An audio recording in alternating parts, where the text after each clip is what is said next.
2015, a tropical storm named Joaquin was swirling off in the Atlantic, and forecasters were having a hard time determining how big it was going to be, how fast it was going to be, and where it was going to end up. On shore, 53-year-old Captain Michael Davidson was struggling too. He was supposed to pilot his enormous cargo ship, the El Faro, from where he was in Florida all the way out to Puerto Rico, a 2,600-mile journey that would put he and the rest of his 32-person crew directly in the path of this storm. The year before, Davidson had been passed over for a promotion for a younger, more tech-savvy captain. And so now Davidson felt like he had something to prove. As he looked out over the calm water and the clear sky, he made a fateful decision. Every agency out there was telling him to not set sail until the storm had passed. But with 37 years of experience, Davidson felt differently. He felt like he could outrun this storm. Feeling suddenly motivated and confident, Davidson boarded the El Faro, hopped on the intercom, and informed his crew that they would not be waiting out the storm. Instead, they would be sailing right by it. As El Faro cast off her lines and headed southward, the governors of New Jersey, Virginia, North Carolina, South Carolina, and Maryland all declared states of emergency. As the sound of El Faro's diesel engine faded over the horizon, cyclone warnings and hurricane warnings went up around the Bahamas. Schools on the islands began closing, flights were grounded, and cruise ships were diverted. Residents of one island were ordered to evacuate, and on another, police forcibly removed every occupant on this island as floodwater rose. But the first few hours of El Faro's journey were totally uneventful.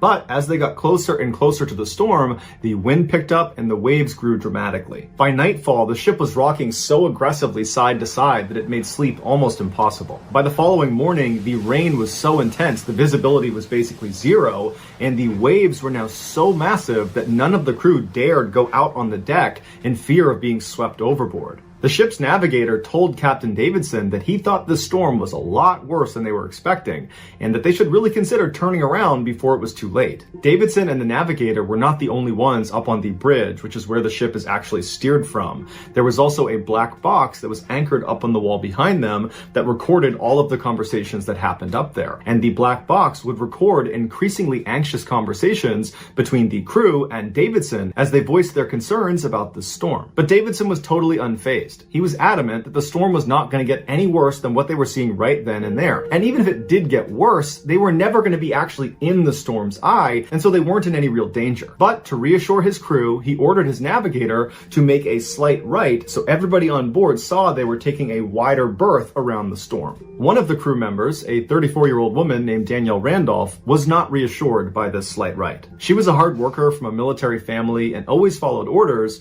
but she just could not understand why Davidson was not taking the storm seriously. And so that evening, after the sun had set, Danielle very carefully stumbled her way up the stairs to the navigational bridge because the ship is still rocking violently side to side. And when she got up there, she thought she would just check the weather for herself. The black box anchored to the wall recorded her discovery.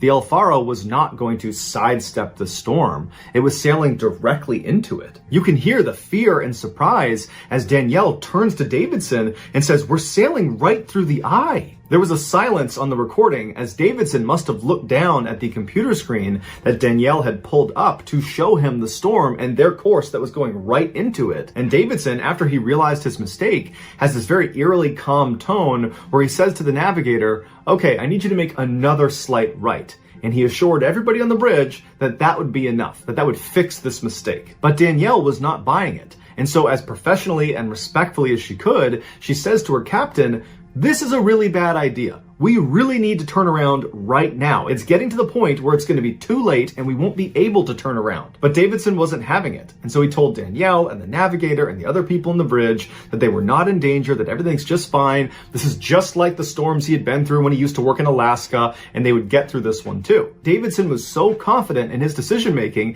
that he told them he was going to go take a nap downstairs, and if they really needed him, if something serious happened, go and get him. And with that, he left the bridge and went down to his room. As the minutes of the night ticked by, Danielle stayed up in the bridge and she braced herself against a steel girder and looked out the window at the rain that was just slashing across the window and the waves that were the size of 3-story houses crashing in on either side of them. And then by the morning, when the sun came up, the sky just stayed totally black because they were right outside the eye of the storm. Suddenly, under their feet, Danielle and the navigator and the other people up on the bridge heard this awful clanging metal sound as the constant rocking of the ship had finally loosened up the straps holding down these massive metal containers down in the cargo hold, and they were now loose, smashing into the inside of the ship. And then they heard an even worse sound, and the black box recorded it too.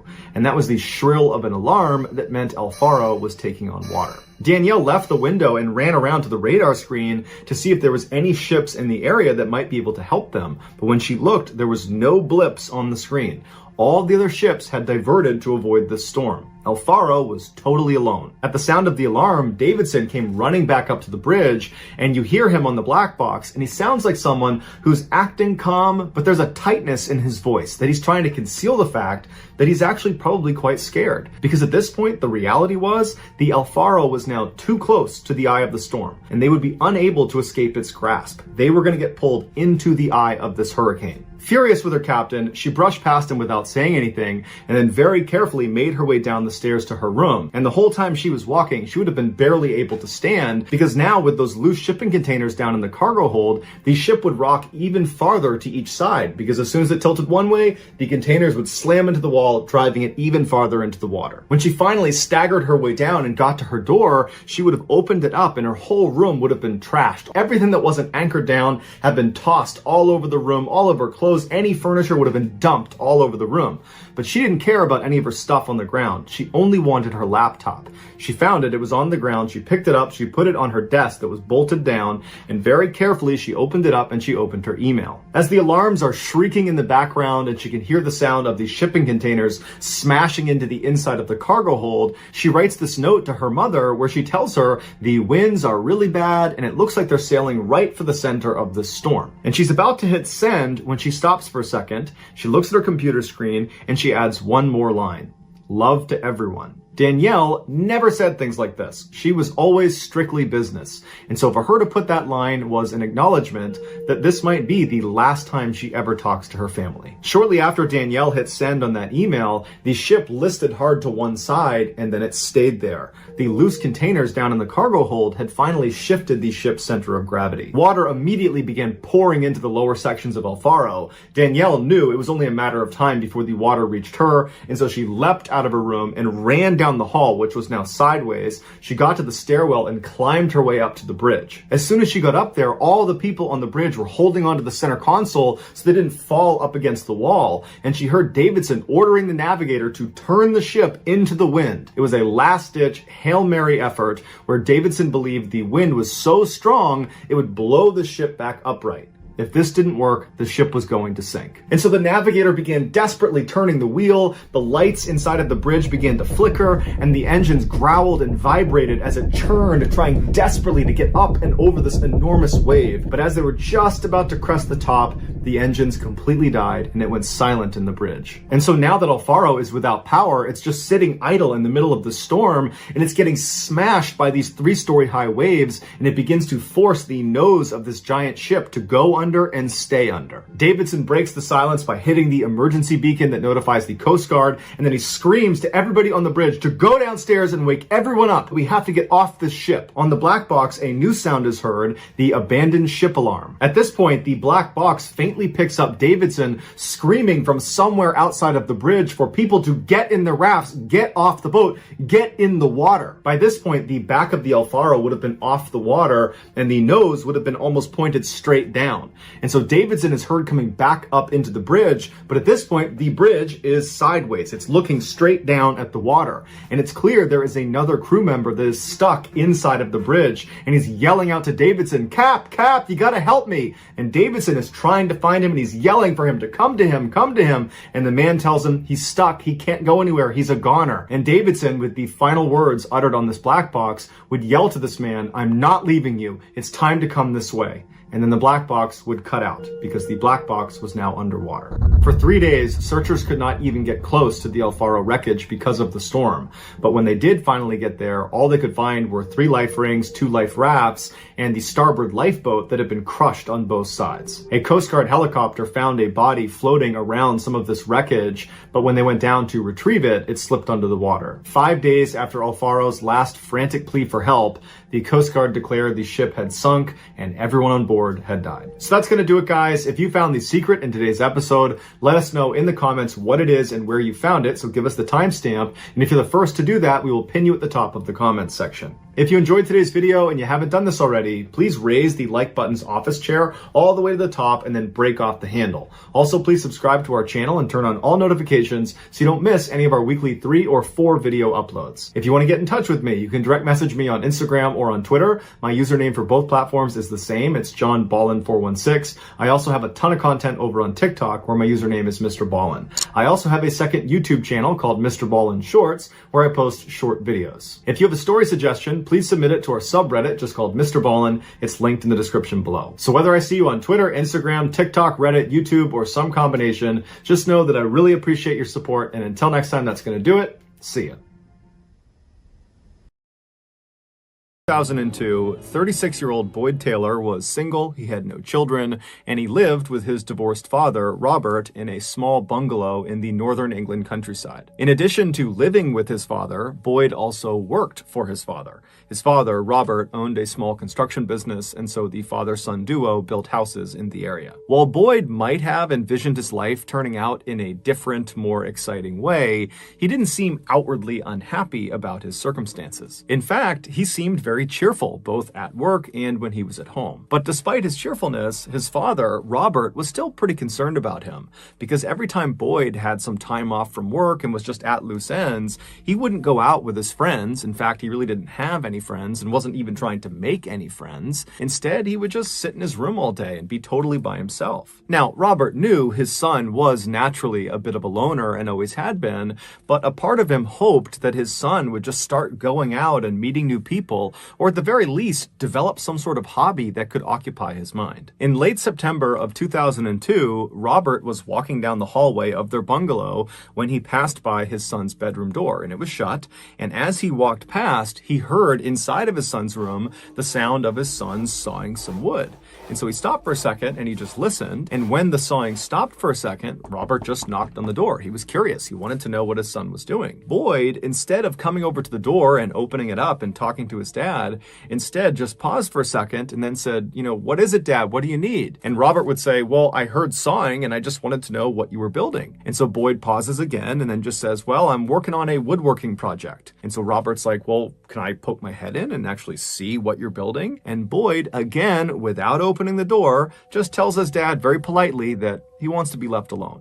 And so Robert decides not to push the issue. Whatever he was doing, it was his business. And so he just told his son that, hey, if you need any help with anything, let me know. I'd be glad to help. And then Robert walked away. Over the next 2 months, every time Boyd was not working, so in the evenings and on the weekend, he would be locked inside of his bedroom, hammering and sawing away at this woodworking project. And over those 2 months, Robert would periodically walk down the hall and stand in front of his son's bedroom and knock on the door and try to get his son to let him in to just see what he was up to, not only because he just wanted to see what his son was doing, but because Robert was a carpenter by trade and so was just genuinely interested. But every time he asked to be let in, Boyd would very politely tell his father that he really just wants to be left alone, and Robert respected his wishes. In early December, Boyd approached his father and said, "Hey, would it be possible for me to take the next month off from work so I can focus on this woodworking project?" Now, for Robert, this was a massive inconvenience. This construction business that he owned was really just he and his son building the houses. And so if his son was not going to be working, then Robert would be solo on all of his projects for that month. But Robert's thinking to himself, my son has finally found a hobby that he's really into. I don't really know what it is, but clearly he's invested in it. And so he tells his son, "You know what? That's fine. You take the whole month, and if you want more time in January, that's fine. You just let me know." So starting that first week in December, every time Robert would leave the house to go to work in the morning, he would leave to the sound of Boyd in his bedroom hammering and sawing and tinkering away at his woodworking project.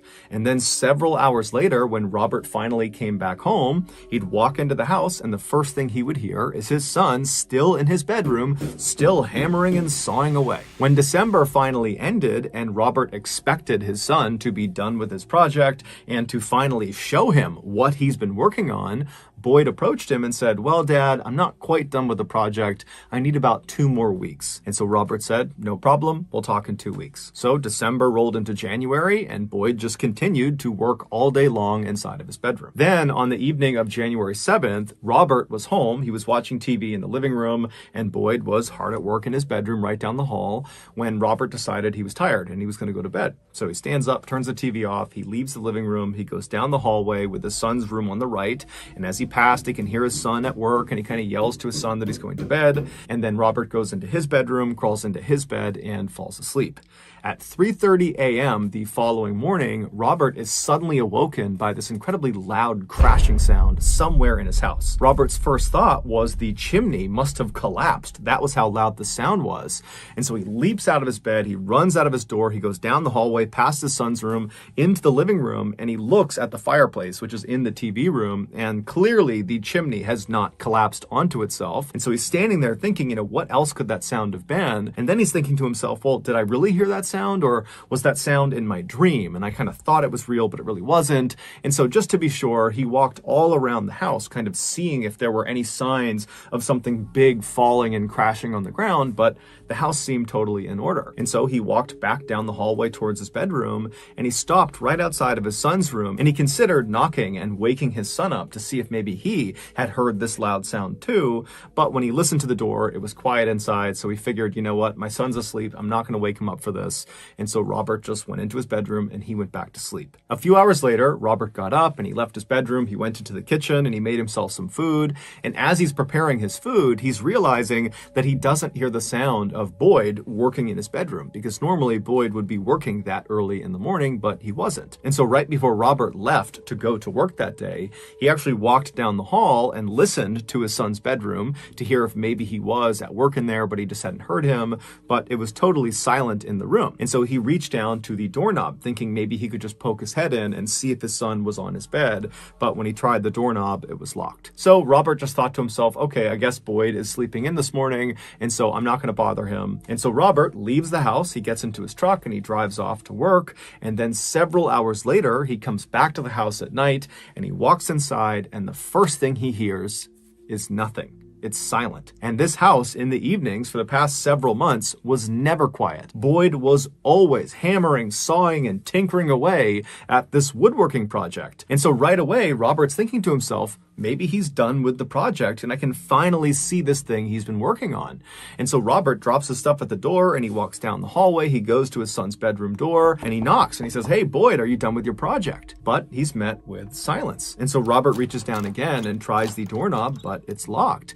And so Robert's standing there thinking, it's too early for him to be asleep. And so he yells out for Boyd, "Hey, what's going on? Where are you? I haven't seen you today. Come out here. Come talk to me." But again, it's silent. And so Robert's thinking, okay, well, when I pulled in, was his car in the driveway? And he can't remember. And so he leaves the house, he goes out to the driveway, and sure enough, there's Boyd's car. It's in the driveway. So he has to be here. And so suddenly Robert's starting to feel a little bit panicked about his son. He runs back into the house and he just starts screaming his son's name as he goes room to room into the bathrooms and the other bedrooms to see if he's in there, but he's nowhere to be found. And so operating on a gut instinct, Robert just runs right out to his car. He gets a sledgehammer, comes back in the house, goes down the hallway, and he's standing in front of his son's bedroom door. And one more time, he yells for his son and bangs on the door, tries to get his son's attention. But after once again, there being total silence, he picks up his sledgehammer and begins breaking the door down. And after a couple of swings, he manages to pop off the locking mechanism, the actual doorknob. That gets blown off and he can push the door open and he sees inside the bedroom is empty. There's just a bed and a dresser and there's no Boyd. But in the back right corner of the room, where normally there was like this alcove, basically a segment of his room kind of jutted away from the rest of the space, almost like it was a closet, but with no door on it. Boyd had clearly built a wall and door over that alcove, kind of creating a sort of sub room within his bedroom. And and this door was shut. And so Robert immediately runs over to this new second door. He tries the doorknob, it's locked. He yells for his son, but again, after silence, he picks the sledge up and begins trying to break this door down. And after a few good swings, like the first door, he was able to knock the doorknob off of the door, and then he reached down and he pulled the door open, and what he saw on the other side of this door, inside of this little subroom, was so far from anything he ever expected that he just stood there in stunned silence. And then eventually reality kind of kicked back in, and he ran out of his son's room and he called the police. 3 months earlier, Boyd had decided he wanted to build this very specific device that was invented in 1789. Now, he didn't want his father to know about this device, and so he built that door and wall frame in front of that alcove specifically so he could build this device inside of this new subroom in privacy. He also always made sure to lock his main bedroom door. So for 3 months, Boyd began constructing this 8-foot tall, 3-foot wide structure inside of the subroom. And once the shell of this device was constructed, he began installing all of its inner workings. These included things like various lengths of wire and clock timers and a jigsaw, which is like an electric saw. And then finally, on January 7th, it was complete. So that night, Boyd blew up an air mattress and he slid it inside of the subroom right underneath this ancient machine he had built. And then after that, he went and locked the main bedroom door. He went into the subroom himself and shut the subroom door and locked that. And then he pulled 12 sleeping pills out of his pocket, swallowed those, and then laid down on this air mattress on his back, looking up at the inner workings of this machine.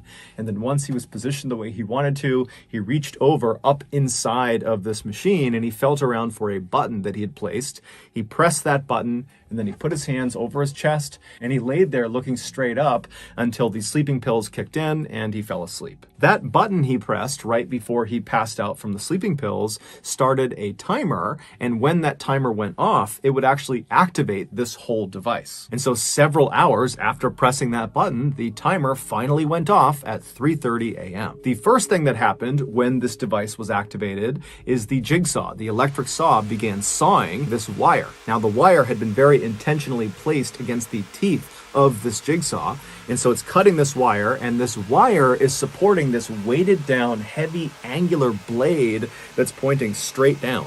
And so as soon as this wire is cut, it releases the blade, and the blade that almost looks like this oversized axe head begins falling straight down this chute, and the chute aims the blade directly onto the front of Boyd's throat. Boyd's woodworking project was a guillotine, and that loud crashing sound that woke Robert up at 3:30 in the morning on January 8th, that was the sound of the blade of this guillotine crashing down and decapitating his son. Even though Boyd did not leave behind a note explaining his actions, it was determined Boyd's death was in fact a suicide, a very complicated and deliberate suicide. Boyd's father and other people involved in this case have come to the conclusion that Boyd was clearly showing signs of depression before he chose to take his own life. And so maybe if Boyd had reached out for help, or if there had been some sort of intervention, his death could have been prevented. And if you or anyone you know is struggling with mental health, remember, you are not alone, no matter how bad it feels. Beginning of August 1st, 2015,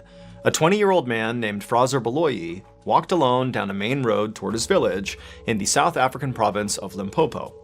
Fraser was on his way home from work, and he was pretty desperate to get there. It was only about 7:30 p.m., and usually around this time, Fraser was used to seeing other people out and about on this road, just kind of walking around in the dusk or, chatting or doing various errands, but tonight there was nobody out there.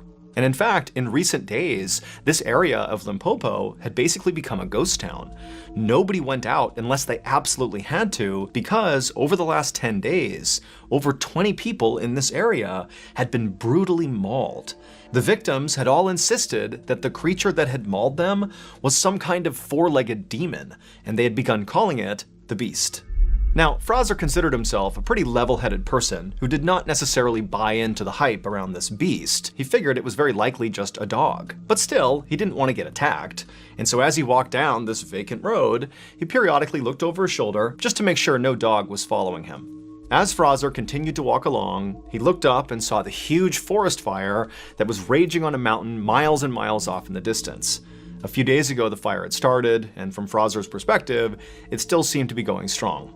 In fact, in the darkness, it almost looked like the mountain was glowing red. Just then, Fraser noticed the turnoff for the shortcut that would take him through some forest back to his home, and when he got there, he stopped and looked over his shoulder one more time to make sure he was still all alone, and he was, and then he stepped off the main road, into the woods, and into the darkness. Under the tree canopy, the night suddenly seemed a lot darker. Fraser did his best to think about the chores he needed to do for his mother once he got home, instead of thinking about the beast. But he'd only been on this path for about 300 feet when he suddenly heard a rustling from behind him. And so right away, Fraser stopped and turned around and looked where the noise was coming from. But all he saw was darkness. There was nothing there. And so Fraser, for a whole minute, just stood there staring out into the tree line, waiting for something to move, but nothing did. And so Fraser told himself he was just being paranoid. Everything was fine.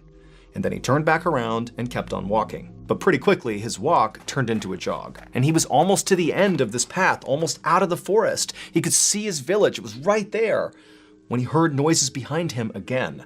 Except now, in addition to the rustling sounds, he heard a new sound. It was like a wheezing sound, like a sick animal that was breathing heavily. Now, Fraser knew he was not just being paranoid. Something was out there, and it seemed like it might be following him. Without slowing down, Fraser looked over his shoulder again to see what was out there, but again, he just saw nothing. It was just shadows. However, when he turned back around and kept on going towards his village, he heard this loud crashing sound behind him, like a massive animal had leapt out of the brush and landed on the path behind him. And so Fraser was immediately so scared he couldn't even turn around. He just started sprinting toward the village, and all he could hear behind him were these loud, pounding footsteps as whatever this was gaining on him. And so Fraser was so instantly terrified that instinctively he just started sprinting off without even looking behind him. And so as he's running, this thing's gaining on him, and again he can hear this awful wheezing sound coming from whatever this is, as if there was something wrong with its lungs. And in Fraser's panic, as he's sprinting through the forest, Fraser's telling himself it's just gotta be a rabid dog, that's why it's making those sounds. But he knew that didn't track. This thing is huge. This can't just be a rabid dog. And so Fraser just kept on running, and finally he got out of the trees, back into his village, and at the exact same moment, the pounding footsteps behind him came to a stop. But again, Fraser, he didn't turn around. He's too scared. He just ran for his door. His house was right there in front of him, and he gets to his door. He's about to open it up, and right as he does, he feels this searing pain in his neck. This creature, whatever it was, had leapt and grabbed onto him and bit down on the back of his neck. And so Fraser crumpled to the ground and threw his arms up over his head to protect himself, and with one eye, he can see it's this massive black creature on top of him, chewing on the lower half of his face. And so Fraser, he couldn't even feel any pain. He just began screaming for help, and he tried to push it off of him, but he couldn't. And then a second later, a flash of metal came across his eye as his mother and other villagers who had seen this happening and heard him screaming came out and began smashing whatever this was with shovels. And so a second later, Fraser's pulled away and dragged towards his house, and this huge black creature, it marched over to the edge of the tree line and just stopped, turned, and looked back at Fraser and his mother and the neighbors. And Fraser, as he's sitting there in total shock, he can tell that whatever this thing is, this enormous dog-like creature, this had to be the beast. That's what just attacked him. And in this moment, Fraser realized, this creature may have the shape of a dog, but it was not a dog. South Africa has its share of wild dogs, jackals, and hyenas, and typically they're multicolored and fairly small. And this thing was jet black, pitch black, and gigantic. And when this thing first started chasing Fraser, he'd had that panicked thought that maybe it was a rabid dog. But rabid animals are typically lethargic and confused. And this thing that was 15 feet away from them was absolutely alert and calm. The only thing sick about it was that horrible wheezing sound it would make as it breathed. And as Fraser and his mother and the neighbors just stood there staring at this thing, this creature just continued to stare back at them with piercing eyes. And its eyes were not normal. These were not like animal eyes or dog eyes. They were too small and set at the wrong angle. And there was real sentience behind them. They were human eyes. Just then, Fraser's mother grabbed Fraser and yanked him, kind of jerking him back to reality, and he scrambled to his feet, and he and his mother and the two neighbors, they took off running back into their respective homes. All the while, this creature just sat there on the edge of the forest, staring still in the direction of Fraser and his home. Once inside of Fraser's house, his mother immediately dialed the emergency number to tell the police about what had just happened, but the police told her they were not going to send people out there to deal with some dog. And so Fraser's mother decided she would just treat her son's wounds on her own until this dog-like creature had left, and then once it had, she would get him a ride to the hospital. However, as Fraser and his mother stared out the window at this creature, it didn't leave. It just sat there staring back at Fraser and his mother with these hideous human eyes for hours and hours. Finally, in the morning, it was gone. The attack on Fraser was the last straw for the people of his village. They believed the creature that had bit his face was the demon beast that had hurt so many other people. And so the elders of Fraser's village came up with a plan of how to deal with this beast. And so a few days after the attack on Fraser, this group of elders went off on a journey up into that mountain that Fraser had seen off in the distance that had that huge forest fire on it. And they were there for 2 whole days before returning to the village and telling everyone that they had successfully performed a ritual that had appeased their ancestors, and so hopefully now the attacks would stop. And sure enough, they did. They did not see the beast again. At least 40 people in Limpopo had encountered the beast at some point, either because they were attacked or they helped fend it off, like the neighbors did with Fraser. But because this beast was never caught, and it did stop attacking the village and just kind of disappeared, nobody ever actually figured out what it was. To this day, people in Fraser's village maintain that this creature was a demon and that it came down from the burning mountain, because every person, including Fraser, who had encountered this beast, noted its wheezing, heavy breathing, as if its lungs had been damaged by smoke. In all, at least 40 people in Limpopo encountered this beast, either because they were attacked or they helped fend it off. But because it was never caught, there is no definitive proof of what it actually was. 24, Fred Beck, along with 4 other gold prospectors, stumbled out of a forest right near Mount St. Helens in Washington state. And they swore to each other that they would not tell a soul what they had seen in the mountains the night before. But literally within a few hours of making that promise to each other, one of the men had spilled the beans at a bar. Very quickly, their story would garner major national media attention and even drew some international attention as well. This is their story. So the week leading up to the men arriving back in town with this crazy story, they had been prospecting for gold in an area they were very accustomed to working in. In fact, for the past 6 years, they had been going to this spot. So it was an area they knew well. And so this particular week that they were out there had been really successful. They had found a whole bunch of gold. It was like this great run of luck and nobody wanted to leave. Unfortunately, one of the men named Fred Beck started complaining of a really bad toothache. Now, they're about 2 miles away from this town. It's very rugged terrain.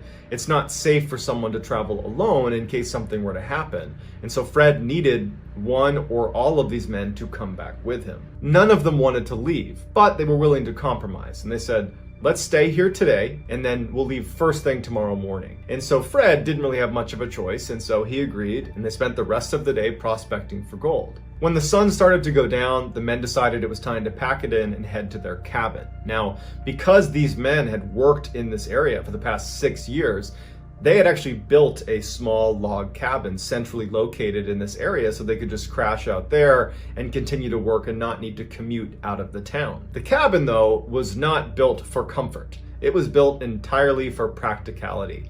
It was barely big enough to sleep all 5 men, and in fact, 2 of them had to sleep in the same bed, like right against one another, and then the other 3 had to sleep on the ground. There were no windows in this cabin. It was like this awful chamber that they were trapped inside of. But it was sturdy, it protected them from the elements, and it was enough because they were out there for work, not for pleasure. So as they're walking towards their tiny little cabin, they get just outside the cabin and notice a very large footprint, like an animal print, outside the cabin. The men stop, they look down. Now, these are 5 rugged mountain men that are accustomed to being out in the wild. They've had their fair share of run-ins with large predators, and so they quickly said, oh, that's a bear print. But upon closer inspection, as they're looking at this print, they noticed it was 19 inches long. That's way too big to be a bear print. And so they start speculating about what type of animal could make that print. As they're speculating, one of the men brings up that over the course of the week when he had been away from the group, a little ways away from the cabin, he had noticed a similar, not nearly as big, but a similar print. And when he had bent down to look at the print and inspect it to see what it was, he said he heard a whistling sound coming from the forest that was right next to him. And so he stood up and he looked, but he didn't see where the whistling was coming from. And he thought to himself, I don't know what animal makes that sound. So he's looking out, he can't see where the whistling's coming from, and then he hears whistling behind him. The same sound, but on the opposite side of him. And he turns around and he looks, and there's nothing over there as well. And he's trying to put together in his head what animal makes that sound. He knows it's not the people he's out there with because they were way over near the cabin and he could actually see them from where he was. And he starts getting this really uneasy feeling that whatever made this huge print is probably in the woods right now watching me, whistling at me. And so he abandons the print and heads back to camp, but was too embarrassed to bring the story up to the group in fear that they would think he was exaggerating, so he never brought it up. When this guy tells this story to the group, Fred Beck would say, "That's weird. I heard whistling coming from the forest too. I thought it was you guys." They figured they were dealing with a large predator. They decide that it's in their best interest to forego a campfire outside the cabin, which they normally would do at night, and instead just go right inside the cabin and shut the door because they don't know what animals are out here and they want to play it safe. So they're sitting inside their windowless little dark cabin and they start feeling pretty hungry. And they decide they want to boil some water to make food, but they don't have any water. Normally, when any of these guys went out to fetch water, they would go by themselves. The spring was not very far away from their cabin. They just walk out, scoop some water up, and come back. But because they were all feeling pretty uneasy, and they didn't know what this big animal was that was in their general vicinity, Fred, along with one of the other men, whose name was Hank, decide to go together and to bring their rifles just in case. Fred and Hank begin walking over to this stream that was only about 100 meters away from where they were. The moon was out, so there was a little bit of light coming from that, but it was mostly dark. And they're walking over to this stream. Then all of a sudden, Hank stops and raises his rifle up at the side of this embankment that was totally forested all the way up the side of the valley. Fred looks where Hank is aiming, and immediately he can tell what he's looking at. Standing a couple hundred meters up this mountain is this creature that's very tall, standing on two legs. It appears to be hairy, that's poking its head around a tree and it's looking at them. They could only see it because the moon was casting light directly on it, so it was totally illuminated. As soon as Fred recognizes what they're looking at, the creature ducks back behind the tree. At the same time, Hank fires 3 shots in its general direction, and then there's silence. And then all of a sudden it comes barreling out from behind the tree and is running straight down the mountain towards them while whistling over its shoulder, looking like it's communicating with something behind it. Hank starts firing in its direction. It's clearly not striking this creature, but at some point the creature disappears. They don't know where it went. It's dark out. The only way they could see it before was because the moonlight happened to illuminate it. Now they don't know where it is. Fred and Hank abandon the water idea and they run right back to the cabin. They jump inside, shut the door, and they start barricading the door shut. The other men are like, what the heck is going on? And they start explaining what happened. They didn't know if it was a person or if it was this creature. They heard that whistling sound. All the guys are spooked. And now they're barricaded inside of this tiny cabin and it's totally dark. There's no windows, so they can't even see what's going on outside of the cabin. And so they just had to sit there and hope that this creature does not come anywhere near them. After a long period of total silence, the men start to feel like, okay, whatever that was, it's not coming back. It's late at night. Let's just try to get some sleep. And so the men all lay down and eventually doze off to sleep. Then at some point in the middle of the night, something smashes into the side of the cabin, causing them all to wake up. Hank's yelling out because a piece of wood that actually made up the cabin had come loose from whatever had hit the side of the cabin and fallen onto him. So the group gets up. There's a little bit of light coming through this now, a little crack in the wall from where this wood plank came out. They can see what's happening now. There's a little bit of light inside. They run over, they get this plank off of Hank, and as they're trying to kind of make sense of this chaotic moment, they start hearing what sounds like lots of people running around the outside of their cabin. Hank, who was closest to this little slat that had been created from one of the planks falling out, just turns his head to look out the slat. Because of the moon, there was a little bit of illumination, and when he looked out, he was horrified because he saw 3 creatures, these tall, ape-like creatures, the same one that Fred and Hank had been shooting at up over at the valley before. They're standing 10-15 meters away from the cabin, standing upright, looking at the cabin. They're holding these small boulders in their hands. And as Hank is looking through the slat, he's trying to get a little bit closer to get a better look. One of the creatures bends down and sees that Hank is looking at him, and he winds up and he throws the boulder and it smashes against this little slat. Hank basically falls over because he's trying to avoid this boulder being thrown at him, but the slat was small enough that it didn't go through. Hank's telling the rest of the men that there's 3 of them. There's 3 of them. They're right there. The men are grabbing their rifles. They're getting ready to aim out of the slat to try to take a shot at one of these creatures. But by the time they have a sight picture, there's no one out there, except they hear these footsteps and they start hearing whistling coming from the other sides of the cabin where they have no way of seeing what's going on because there's no windows, and that gap in the cabin was only facing one way. And so they just sit there in silence as they hear all this whistling and footsteps and shuffling happening outside of their cabin. Then all of a sudden they hear slamming against the one door that leads into the cabin. They had barricaded the door already, so they go up and they're pressing back against the barricade as whatever is outside is trying to break into the cabin, but it can't get through the barricade. When they couldn't break in the front door, there was a barrage of these boulders smashing into the cabin. Now, these men had built the cabin. They knew it was sturdy, but they didn't know if it could withstand boulders hitting it. And so for hours, these rocks and boulders are smashing into the cabin.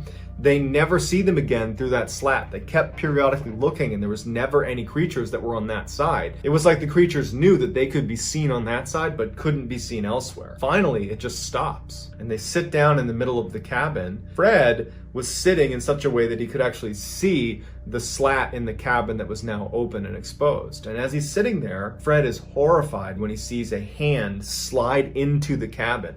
A hairy, big ape hand that reaches in and starts fumbling around, grabs hold of an axe that was leaning up against the inside of the cabin. And as it's getting ready to pull it out, Fred runs over and twists the axe so it won't slide through the slat. And so the creature's slamming the axe, trying to get it out at the same time that Hank takes a shot and shoots right through the slat. The creature releases it and runs away. They hear all this whistling very close to their cabin, which made them realize that they had just been quietly waiting outside of their cabin. They had never left. But after Hank had taken that shot at the thing's hand, it sounded like almost a stampede was running away off into the forest. And at that point, the group was fairly certain that it was done.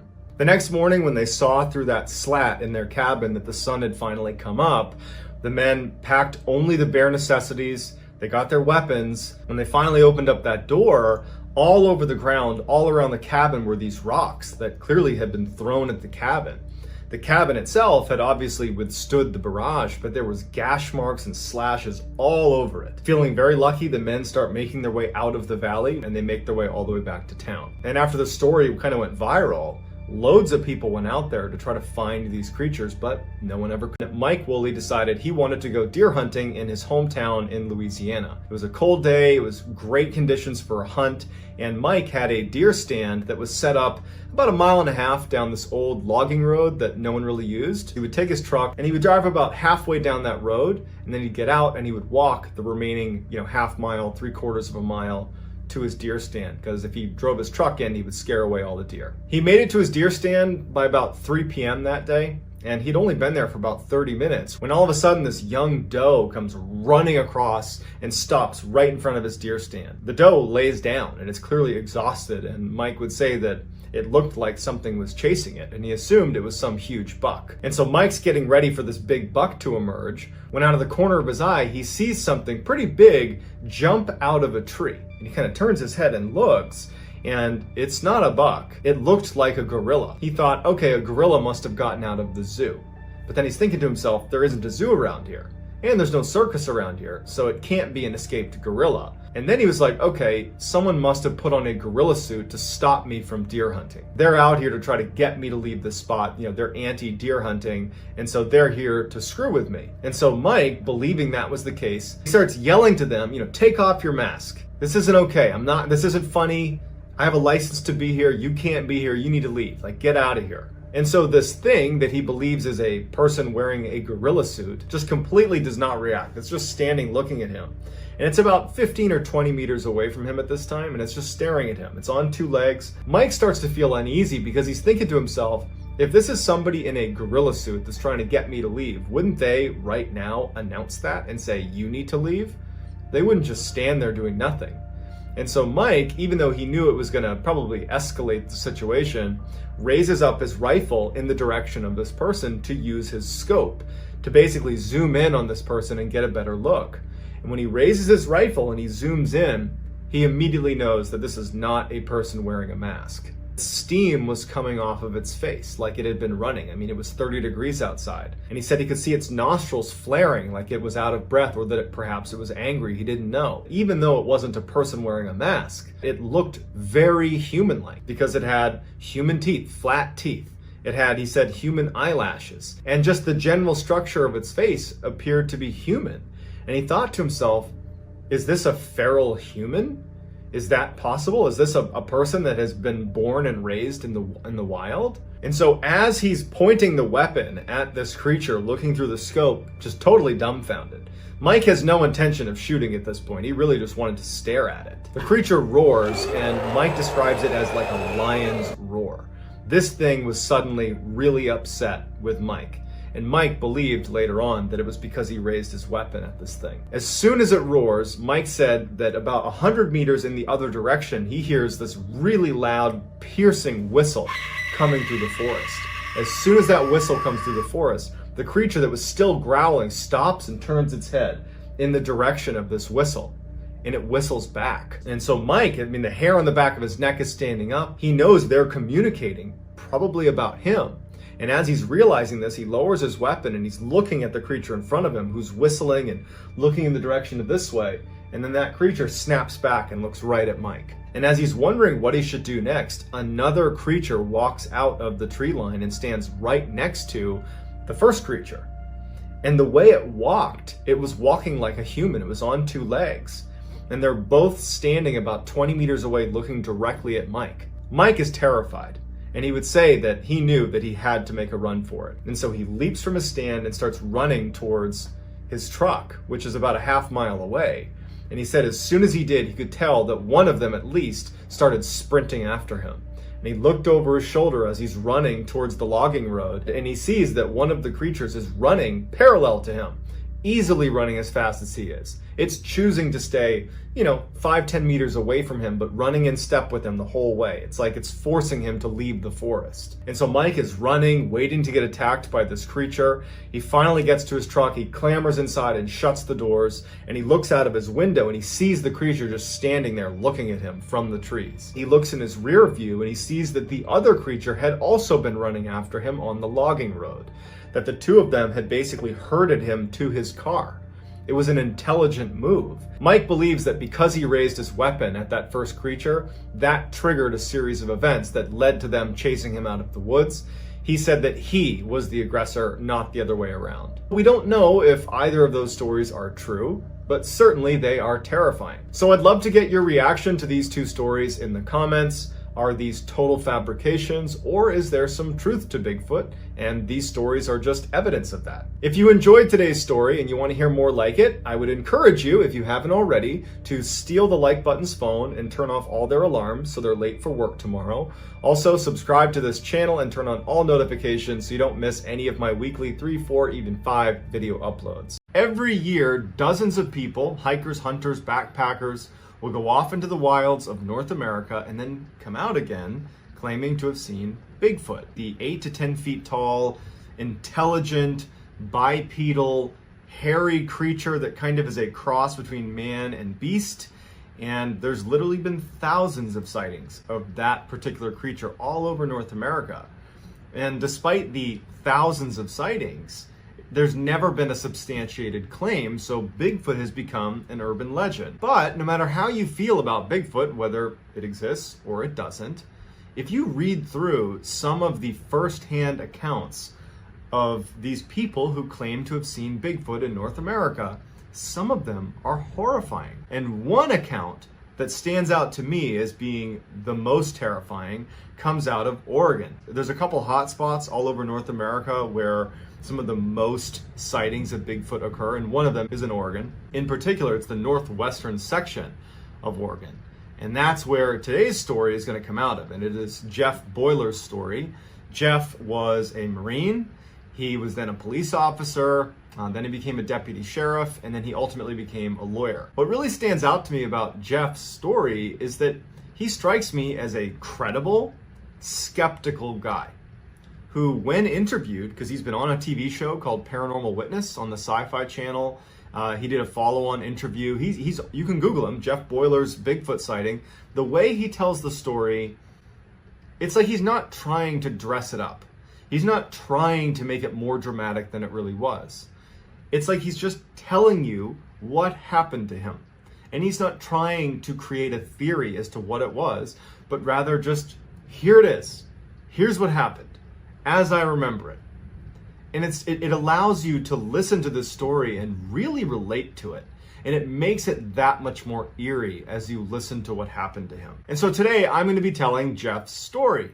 But before I get into that, if you're a fan of the strange, dark, and mysterious, delivered in story format with lots of distracting hand gestures, then you have come to the right place, because that is all I do, and I upload 3 to 4 times a week.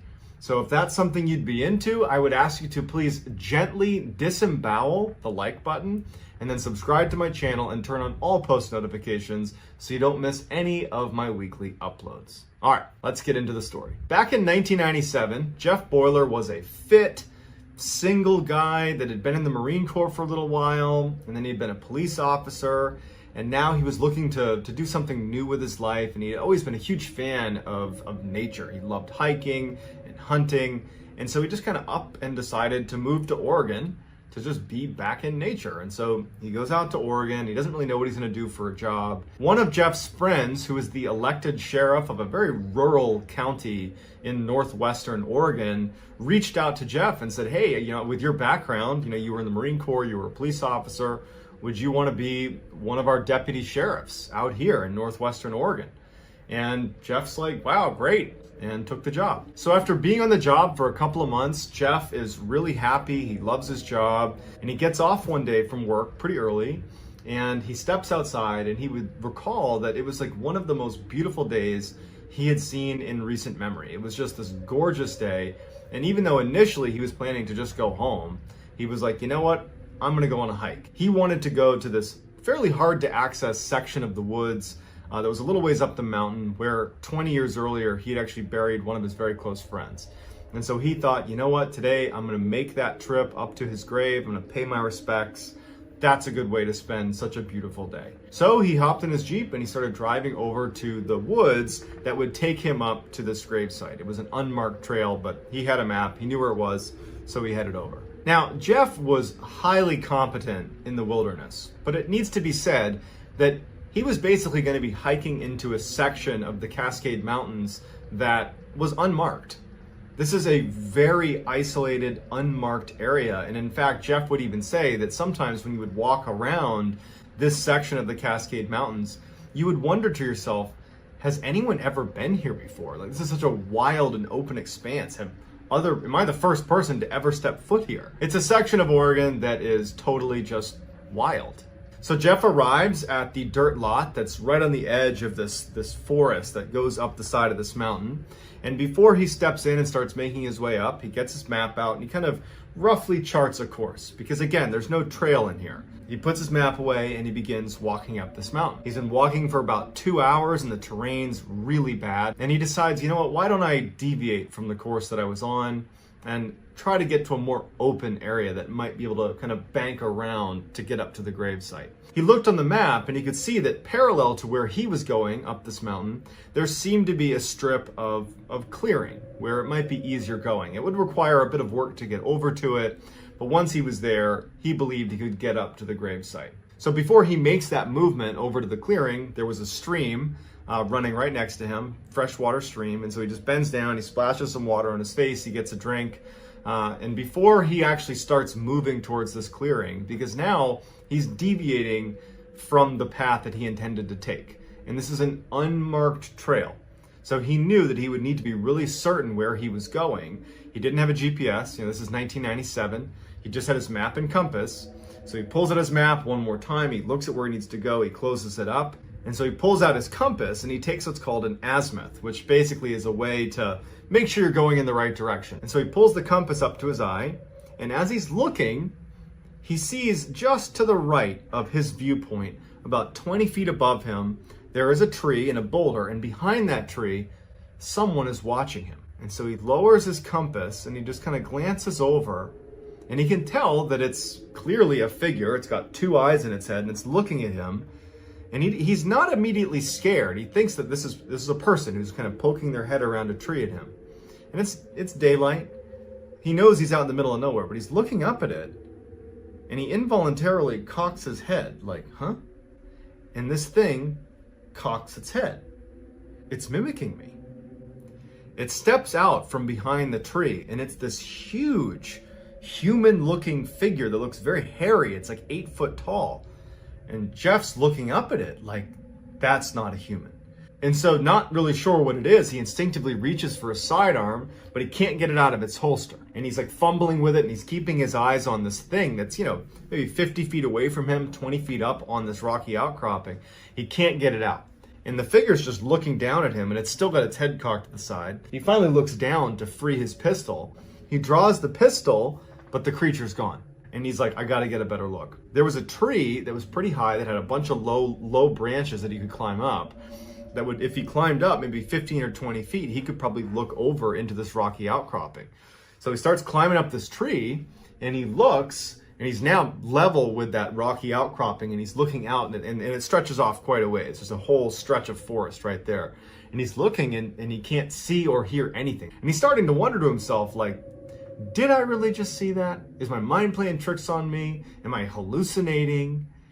And so he decides, you know what, I'm going to climb back down, and I'm going to go up onto that rocky outcropping. Wasn't planning to, but now I'm going to, and I want to see if I can see some tracks or just see where this thing went. He's a Marine, he was a police officer, he was very comfortable in the wild. He just didn't really scare that easily, and so he's just kind of curious. And he's armed, And so he climbs down the tree, and he starts climbing up this like little rocky outcropping, and he gets up to where this creature was hiding. There's nothing there. There's no scent, there's no anything. And he just decides, you know what? I'm just gonna walk in the general direction that I think this thing went. Because where he was, which was this rocky outcropping, it kind of dead-ended because it's like a cliff. So he could pretty much only go inland and up this mountain. And so he just starts walking. And as he's walking, he's looking for signs that he could potentially attribute to this creature. He's listening really intently, but there's nothing. After about an hour, he's looking at the map and he's looking around at the terrain, and he's like, I think I'm lost. Like, I need to turn around now. And then it dawns on him that he's also lost track of time. It's starting to get pretty dark out, and he does not have a flashlight. So he starts to panic a little bit because he realizes that his curiosity has now put him in a very dangerous situation. He doesn't have supplies to stay the night. He doesn't have a flashlight. It's getting late, and he's potentially lost. So he tries to compose himself, and he just says, okay, I'm just gonna turn around and walk back, because he hasn't seen any indication of this creature or this person or whatever it is. So he turns around and he starts backtracking as best as he can. And as soon as he starts moving back, from behind him, he hears what sounds like a very large tree break and smash into the ground. And he described it as being louder than most guns. Like, it's an extremely loud sound. And he turns around and he looks, and there's nothing there. But he just figured, that's crazy. Like, I'm lucky that no tree landed on me. He's not thinking that could be, Bigfoot. He's thinking that a tree just fell and I'm lucky it didn't land on me. And so now, even though he is not connecting the falling tree with this creature or person he saw, he's in a bit of a panicked state. And so he can't help but associate the experiences. And so he finds himself, as he's walking now a little bit faster and faster away from where he just was, looking over his shoulder in the direction of where that tree fell and where he believed this creature or person was. And as he's walking, looking ahead where he needs to go, but then peering over his head, over his shoulder, over and over again, he hears another loud snap and fall, and it stops him dead in his tracks. It was ahead of him, off to the right, basically on the exact opposite side of where he had come from. And he's thinking to himself, in all the time that I've spent in the woods, it's so rare to be around a tree suddenly falling, unless it's being caused by another tree falling or some other event. It's rare that you would hear two large trees break and fall independent from one another in the same small area but not connected. That's pretty rare. And he's thinking to himself, if that creature or person had anything to do with it, how did it go from over there to all the way over there without me hearing it? It's moving around without me being able to spot it.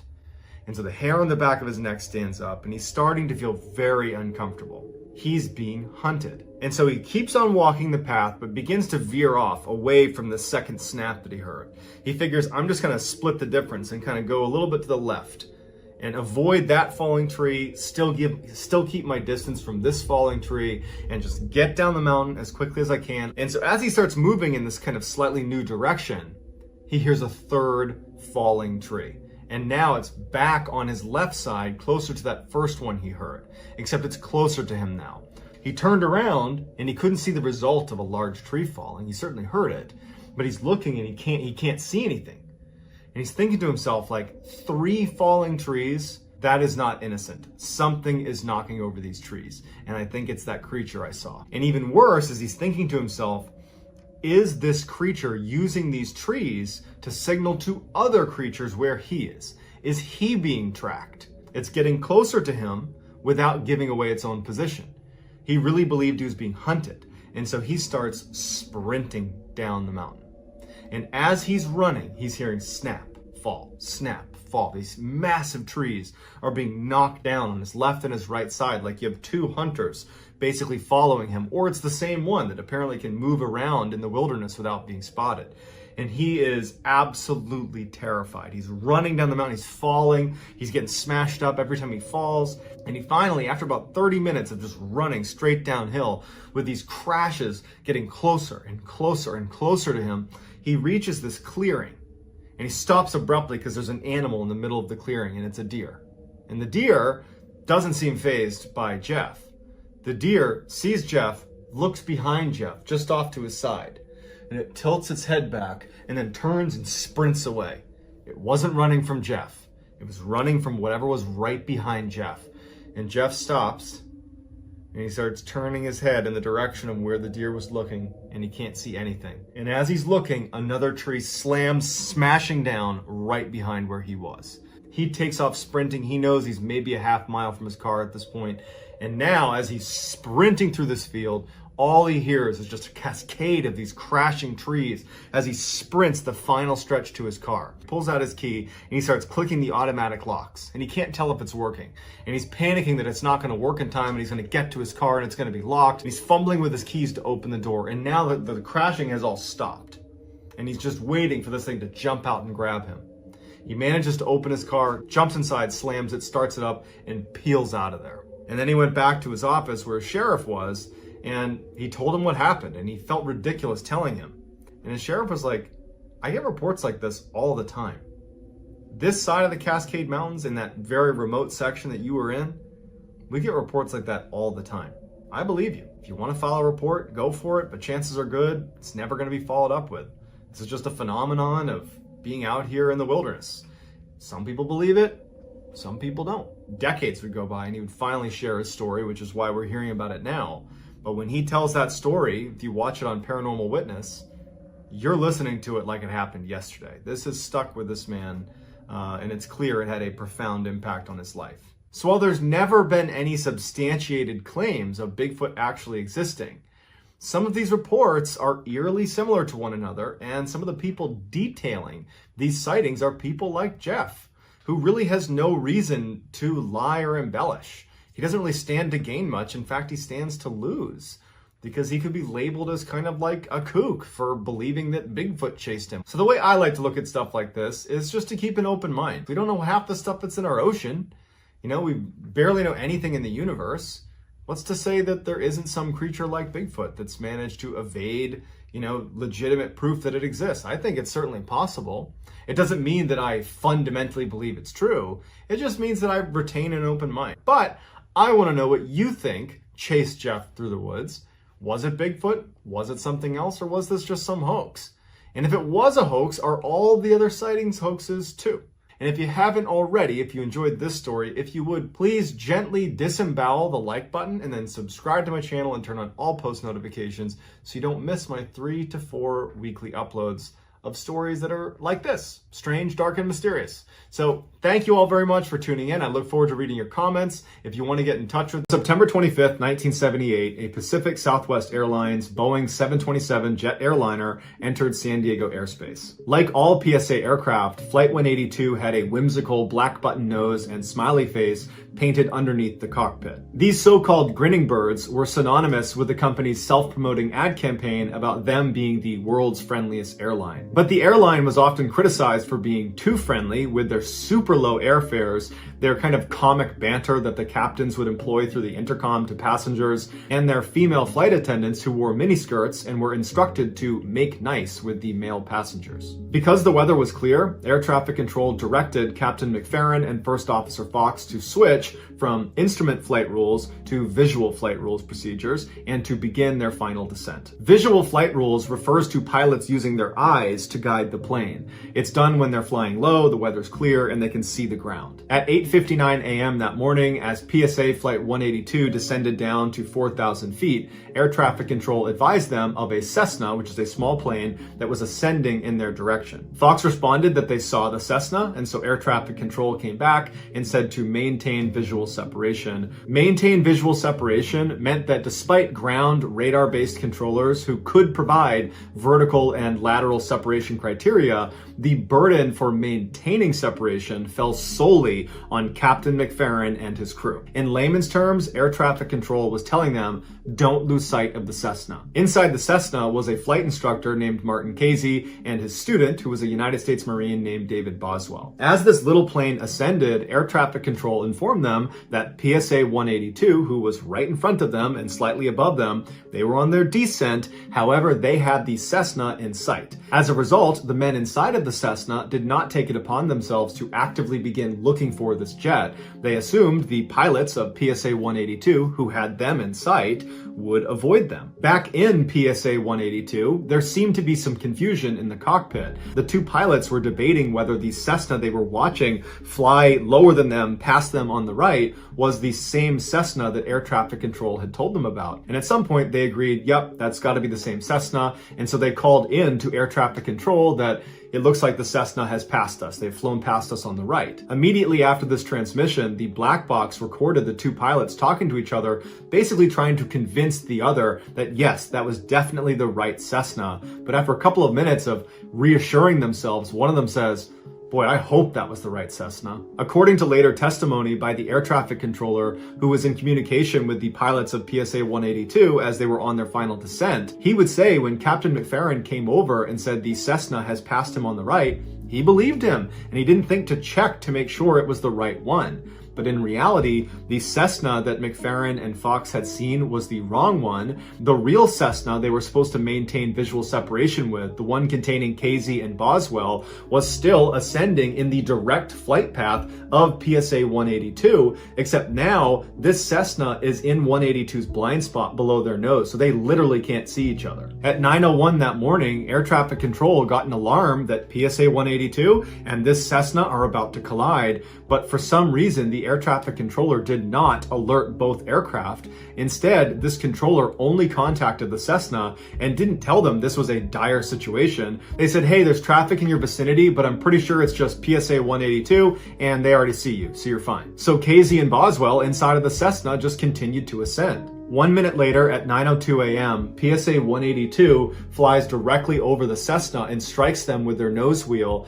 The Cessna gets hooked by the wheel and flips upside down and gets trapped underneath the right wing of the jet. Seconds later, the Cessna splits in two. The tail section containing David Boswell plummets to the earth like a rag doll. The nose section of the Cessna that contained Martin Casey stayed trapped underneath the right wing for a few seconds before it detonated. Inside of PSA 182, this explosion was deafening, and immediately after it, McFerrin was recorded saying, easy baby, easy baby. Then he asked Fox, "What's the damage?" And Fox says, "It's bad, man. We're hit." Despite trying to keep the plane flying level, it lurched forward into an unrecoverable nosedive, and McFerrin, knowing they were doomed, calmly calls out to air traffic control and says, "We're going down." Air traffic responded, "Okay, we'll have the equipment ready for you." Then the black box recorded the sound of a stall warning inside the cockpit, and as the aircraft streaked at over 300 miles per hour straight towards the ground, McFerrin's last known transmission to air traffic was, "This is it, baby." Seconds before impact, McFerrin gave his final command over the intercom, which was, "Brace yourselves." And then right before the black box cut out, someone in the cabin yelled, "I love you, Mom." At 9:03 a.m., PSA 182 slammed nose first into the ground just outside of downtown San Diego in an area called North Park. The resulting explosion of thousands of gallons of jet fuel sent a shockwave that was registered 2 miles away. Almost immediately, firefighters were rushing towards the rising mushroom cloud of black, oily smoke, and many of the first responders that arrived at the crash site in those first few hours were deeply disturbed at what they saw. The bodies that had not been destroyed in the explosion had gotten trapped up in the trees. All told, 144 people were killed in this accident. 135 were from PSA 182, 2 were from the Cessna, and 7 were just unlucky people that were standing on the ground in North Park. Following a 1-year investigation into the mid-air collision, it was determined that the flight crew of PSA 182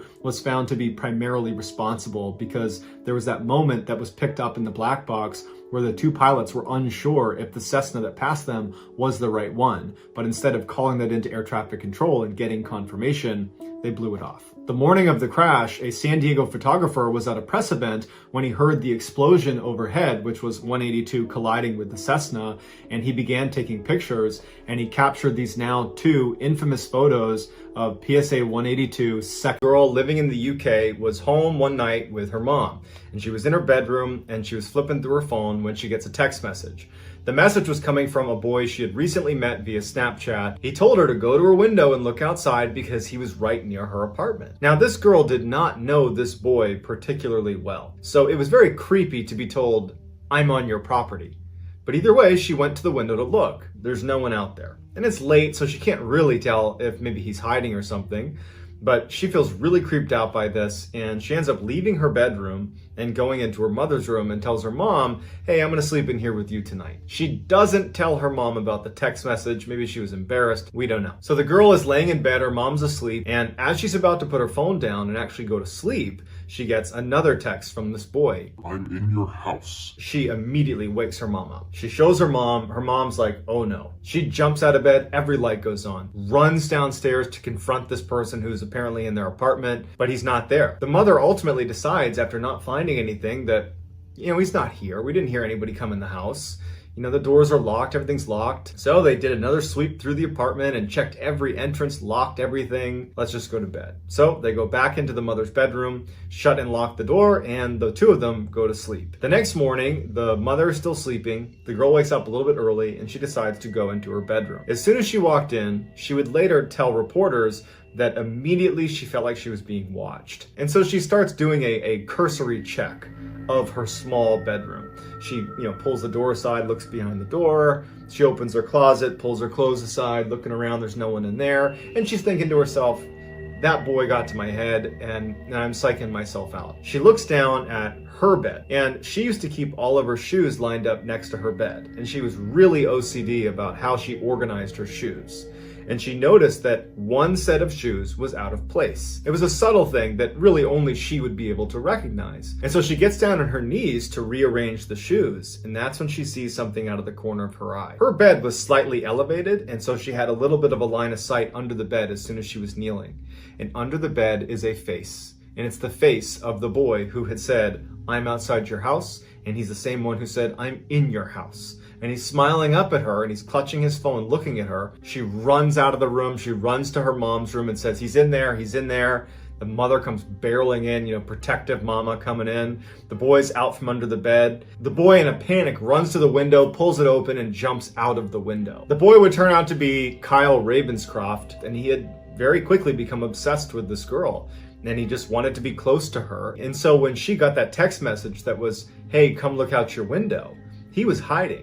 And when she went into her mom's room, he could actually see her go into the mom's room, and he climbed up the side of the apartment into the window that was open, shut it, and climbed under the bed so that when the mother and the daughter were searching the house, he was already in the house. So they locked him into the house. He was ultimately given a very small sentence. I think it was a couple weeks in jail, a fine, and some community service. But no matter what the sentence was, I'm sure that girl will have to deal with the trauma of that event for the rest of her life. Kevin O'Keefe was a 36-year-old outdoor enthusiast that lived in Sacramento, California.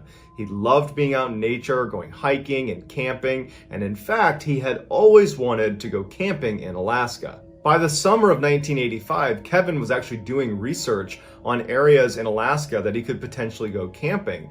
And he settled on this area called Glacier Bay National Park, which even by Alaskan standards is particularly wild and totally remote. Kevin planned to go camping on his own, so he decided he would need to take a class on how to survive the Alaskan wilderness because he's going to be out there by himself and he's chosen this place that's incredibly rugged. So he actually enrolled and participated in a class teaching you how to go camping in Alaska. Then on September 20th of 1985, he flew from Sacramento to Juneau, Alaska, where he commuted his way up to Glacier Bay National Park. When he arrived at the park's headquarters, he went up and introduced himself to the park rangers that were working there. He told them he'd be over near the Wolf Point area, which was an area right against the water, and he said he was going to be here for about 3 weeks. He planned on leaving on October 10th. So everybody who works there is aware that there's this guy, Kevin O'Keefe, who's going to be by himself for almost 3 weeks camping near the water. No one in Kevin's family or any of the park rangers heard from Kevin for the next couple of weeks. But the whole point of this trip was basically to escape reality and go live in nature for a few weeks, so no one's raising any red flags. A few weeks later, on October 8th, which is 2 days before Kevin said he was planning to leave the park, which he told park rangers and they knew he was there, a couple of park rangers were in a boat patrolling some waterways around Wolf Point, which is the area where Kevin was camping. The rangers decided to take a bit of a detour to get inside of Wolf Point and actually check in on Kevin and just see how he was doing, because they knew he was out here by himself. They're making their way down, and as they turned this last corner where they could finally see Kevin's sight, immediately they knew something was wrong. The first thing they noticed was Kevin's tent was not in the area that it was supposed to be in. There was kind of a designated spot on the soil where you'd place your tent, but his tent was actually down a few meters on this beach that butted up against his campsite, and some of his gear was outside of his tent. Not strewn everywhere, but outside of his tent, like you had placed it outside. As they're looking at his tent, they realized that the top strut that kind of held the top of the tent together was folded down. It looked like it had broken right in the middle. They called out for Kevin, he was nowhere around, and they kind of rationalized what they saw. They thought, he's leaving in a couple of days. My guess is he's probably preparing his campsite for an exit. Maybe he went out to, go on a day hike or something. I'm sure everything is fine. So they leave and come back the next day just to double check. And when they arrive, there's been no change. The tent is still sitting down on the beach with that strut collapsed. His gear is sitting outside of his tent like a sleeping bag and sleeping pad. It's clear that Kevin has not been to this campsite since the last time they saw him, which was 24 hours earlier. So now they're outright concerned and they decide to launch a search for Kevin. They began flying little airplanes over the area where Kevin's campsite was and the surrounding areas. No sign of Kevin. They brought ground searchers with dogs onto his campsite. They're looking everywhere. No sign of Kevin, but they did discover at his campsite that virtually all of the equipment you would expect to be at a campsite in Alaska of someone who's staying there for a few weeks, well, it was all there. He had his backpack fully packed as if he was going to go on a hike. It had food, it had extra clothes and water. It was all packed right up against a tree. All of his sleeping equipment and his cooking equipment. And oddly, there was lots of food that Kevin still had left at his campsite that was out in the open. And no animals had touched it, which is a complete anomaly. As they began searching the outer areas of his campsite, dogs were able to locate Kevin's boots, his glove liner, and his hat. They were tucked away in this gully about a half-mile away from this campsite. That they were not visible to the naked eye. It took dogs finding it to locate these items. After finding these items, the early speculation was it looks like Kevin was attacked by bears or some other predator. But the park rangers, who knew this area extremely well and had seen other bear attacks, said, I don't think this is a bear attack because there's no sign of a death struggle anywhere at his camp. If you get attacked by a big predator, you're going to fight for your life to save yourself. You're going to grab onto things and flail around. It's fairly obvious, and there's none of that. There's also no blood or remains or any indication that someone was hurt in this space. And if an animal had come into this camp and attacked Kevin and eaten Kevin, they certainly would have taken the food that was out and about in the campsite. But none of the food was touched. As the investigation continued, rangers would say how strange it was that no wild animals are coming into this campsite. There's no activity. There's nothing in the area. It's like the animals are staying away from Kevin's campsite.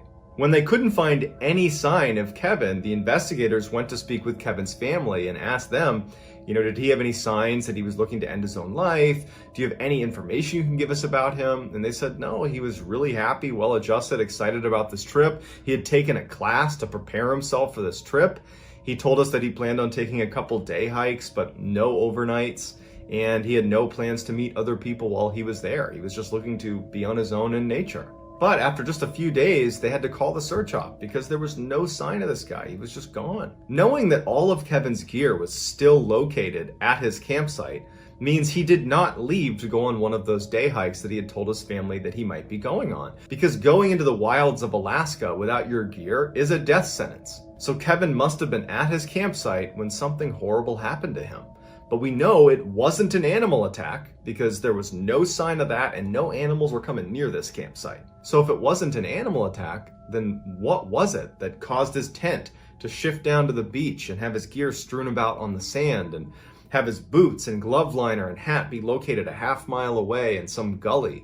And where's Kevin? Days before Christmas in 2010, and 54-year-old Alan Catterall, along with his future son-in-law Mark, were sitting in the break room of a kayak molding facility in the United Kingdom where they both worked. And as they sat there drinking tea, they began exchanging notes about what gifts they got for the rest of their family for the holidays. And as they spoke, they both were very careful to keep their voices very quiet in fear that someone might overhear them, because Alan's wife and daughter also worked at this kayak company. Alan had worked for this company for 10 years, and even though it was backbreaking work a lot of the time, he loved it because it meant he got to spend all this time with his family basically 24/7. It was only 7 a.m., which meant Mark and Alan had just started their shifts, but they were already taking this break to talk about Christmas because they were so excited about it. But they finally said, okay, we do need to go to work, and so they put their cups in the sink, and then Alan made his way down to the factory floor, and his future son-in-law Mark made his way up to the control room. On the factory floor, where Alan was heading, was where all the special machinery was inside of these little rooms where the kayaks were actually molded and put together. And it was Alan's job to make sure the machinery was clean and operational. The machinery inside of these little kayak making rooms was very customized and very finicky, and so Alan was one of the few people at the company who really understood what made it work and what would cause issues, and so he was very valuable at the company. That day, Alan knew one of the circuit boards for one of these molding rooms had shorted out, and so the leadership had decided to shut down that particular molding room while the circuit board was fixed. And so when Alan went down and began checking out each of these molding rooms, he knew which one had been shut down. So he knew when he went in there, it was not going to be operational. But when he went into that particular molding room, he noticed that it really needed a good clean.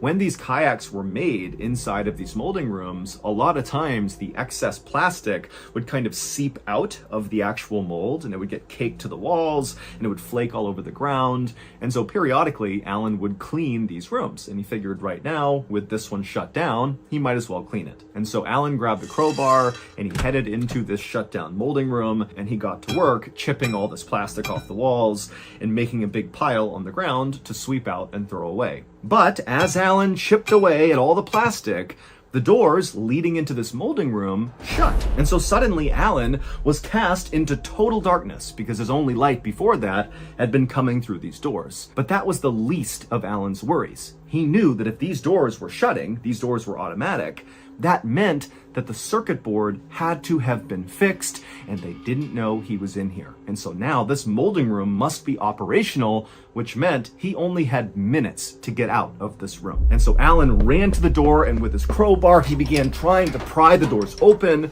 but he couldn't. These are mechanically sealed doors. They do not just open. You need to press a button to release them. But Alan's in a total panic. He knows what happens in this room, and he just can't get the doors open. And so he began banging on the door with his crowbar and screaming for anybody out in the factory floor to please stop this process that's surely starting inside of this room. Open these doors, get me out of here. But it was so loud out on the factory floor, nobody heard him. And so before long, Alan must have looked around and saw the walls inside of this tight, cramped space beginning to glow red. Because this molding room was actually just an oven. It reached almost 600 degrees Fahrenheit in about 10 minutes. And so Alan is watching as this oven is restarting and he's sealed inside of it.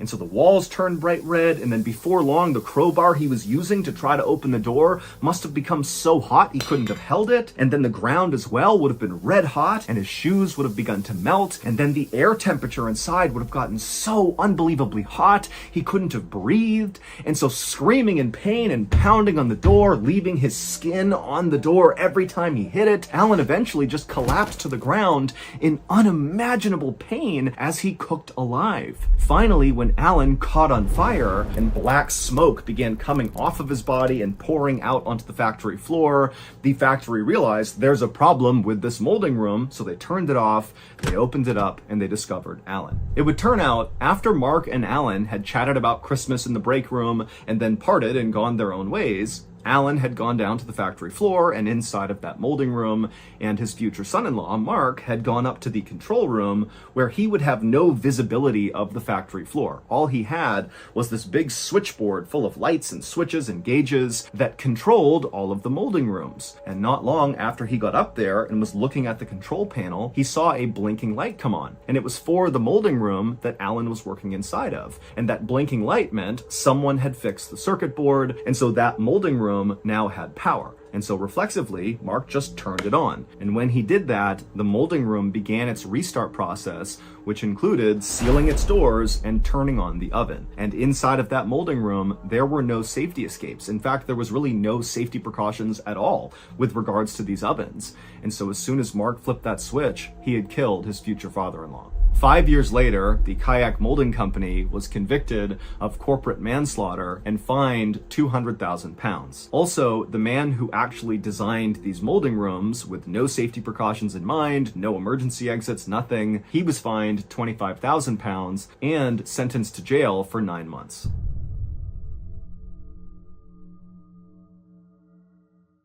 At 10:30 a.m. on October 30th, 2005, a 33-year-old pastor named Kyle Lake stood on a stage inside of the University Baptist Church in Waco, Texas. Kyle had just finished delivering that morning's sermon to his congregation, which included about 800 people. And now he was about to welcome a new member, a young woman. So Kyle had been the pastor of this church for the last 7 years. And over that time, the church had really grown and evolved, really directly because of Kyle's leadership. He was known as being a very thoughtful and educated pastor, who was also known to be quite fun and progressive.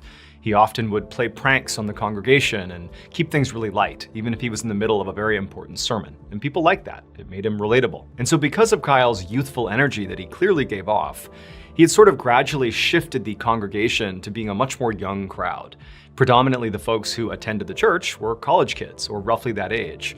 And also his wife was an attendee at the church, as were his 3 little kids, who at the moment, as he was up on stage, they were across the hall attending kids' Bible study. Now for Kyle, welcoming a new member into this church had become a very big deal for him.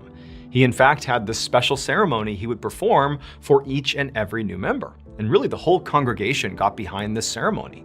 And so today, Kyle was about to do this ceremony with this new member, this young woman. And so Kyle, in front of the whole congregation, he calls this woman up, come on up, we're gonna do the ceremony to welcome you to the church.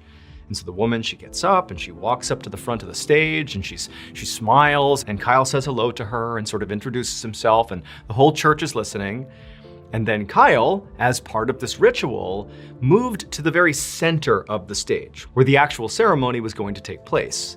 And he was about to call the woman up to join him in the center of the stage when there was a malfunction. Now, the malfunction itself was not really a huge deal. All it did was just stop Kyle for a second, and he had to stop talking to the new member, and he had to figure out what he was gonna do, but quickly, he saw a fix that didn't even require him to leave the stage. However, The instant he actually made the fix, when he fixed the malfunction, as he was about to start talking to the whole audience again, he just began to scream. Now, at first, nobody took this seriously because their pastor was known for playing pranks on the congregation.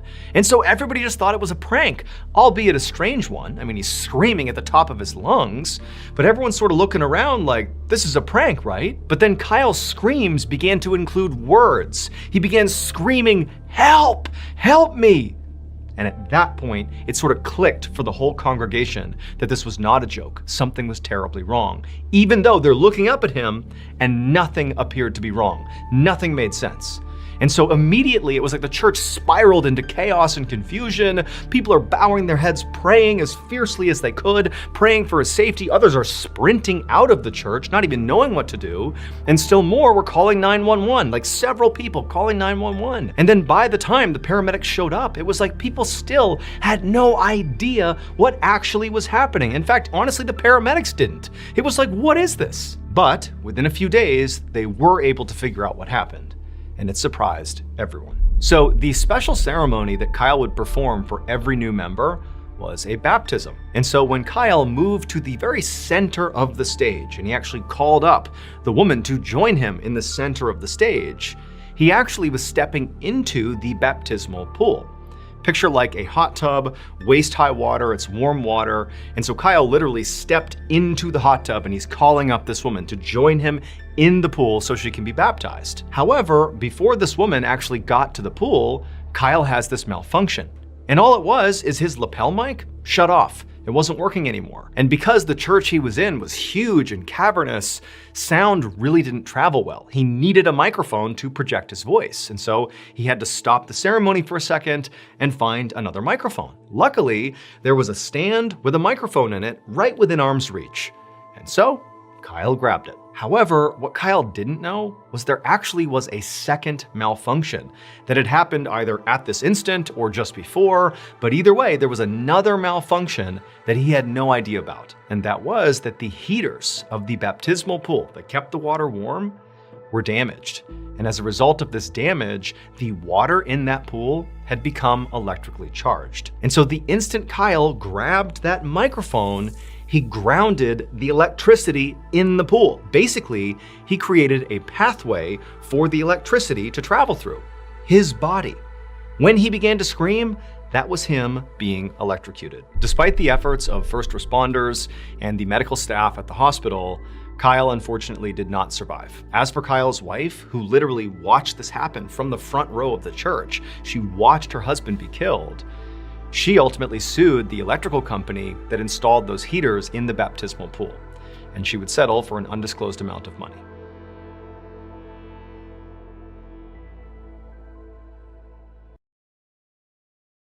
Of November 15th, 1884, a 20-year-old man named John Lee helped his sister Elizabeth clear the dining room table in the English manor where they both worked.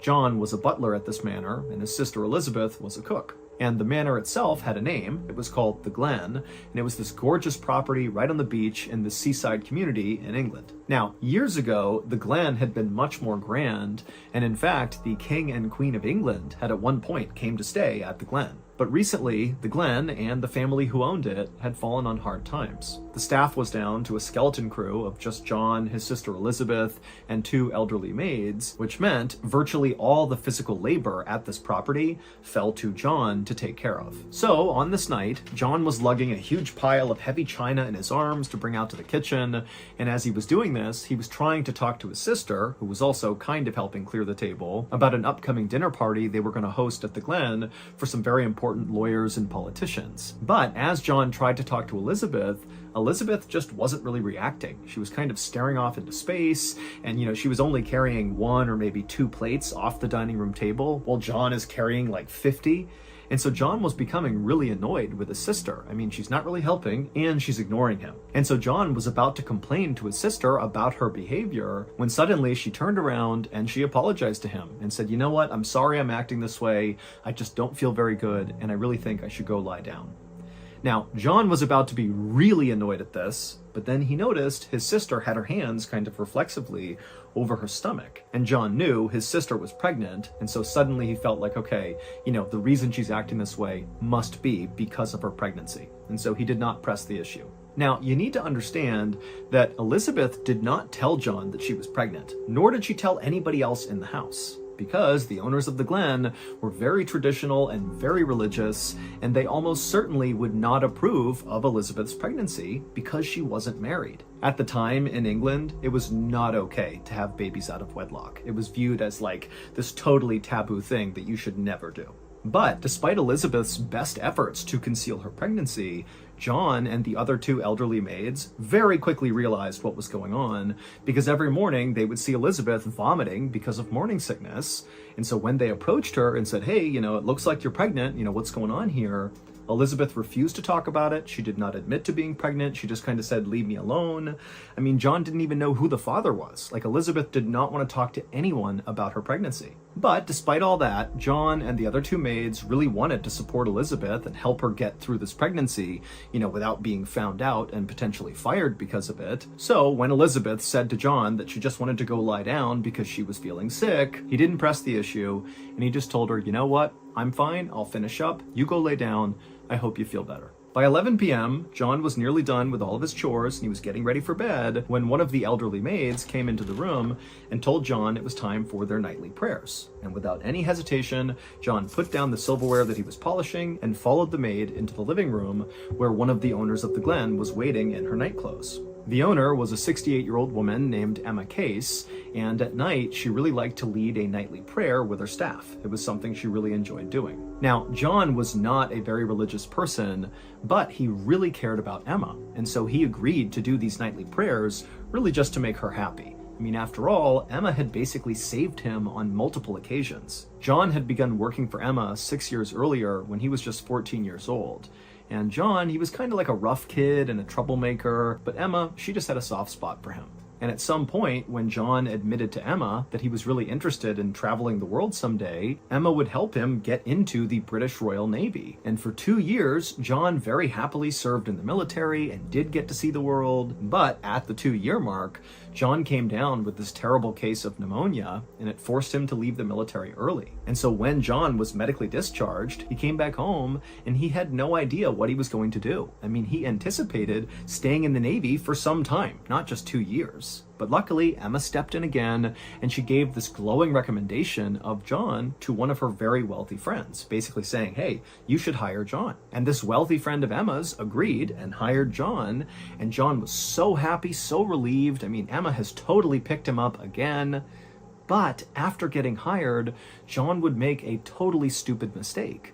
He would steal this really expensive plate from this wealthy friend, and he would get caught. And this wealthy friend, they didn't just scold John and make him give the plate back. They got the police involved, and ultimately John would be sent to prison for 6 months for the theft. And when John got out again, he was certain nobody was going to hire him. I mean, he just went to jail for stealing. But that was when Emma, for a 3rd time, stepped in and helped John again.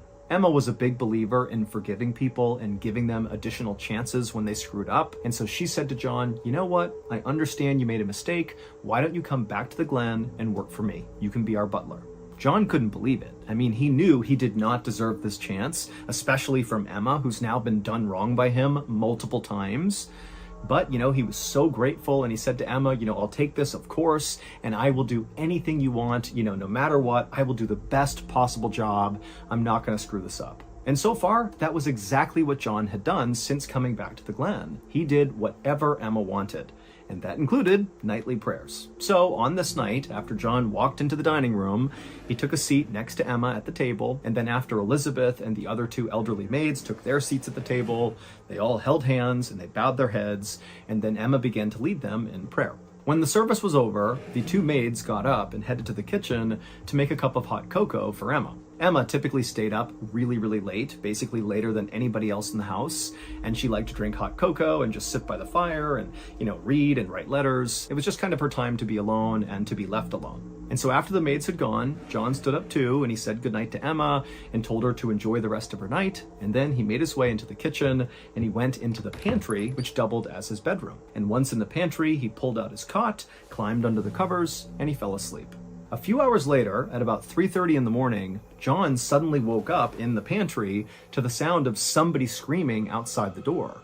And so John, he burst out of the pantry door, and right away he's looking in the kitchen and it's just completely covered in smoke. He can barely see, but not far from him in the kitchen was his sister and also one of the maids. And they were the ones screaming. And they were actually screaming at John to wake up and go get everybody. We need to get them out of the house and get some help. And so John, his first instinct is, okay, clearly there's a fire or something. And Emma, she's upstairs and she could be in trouble. And so John, he instinctively ran towards the stairs and began going up to the second floor to save Emma.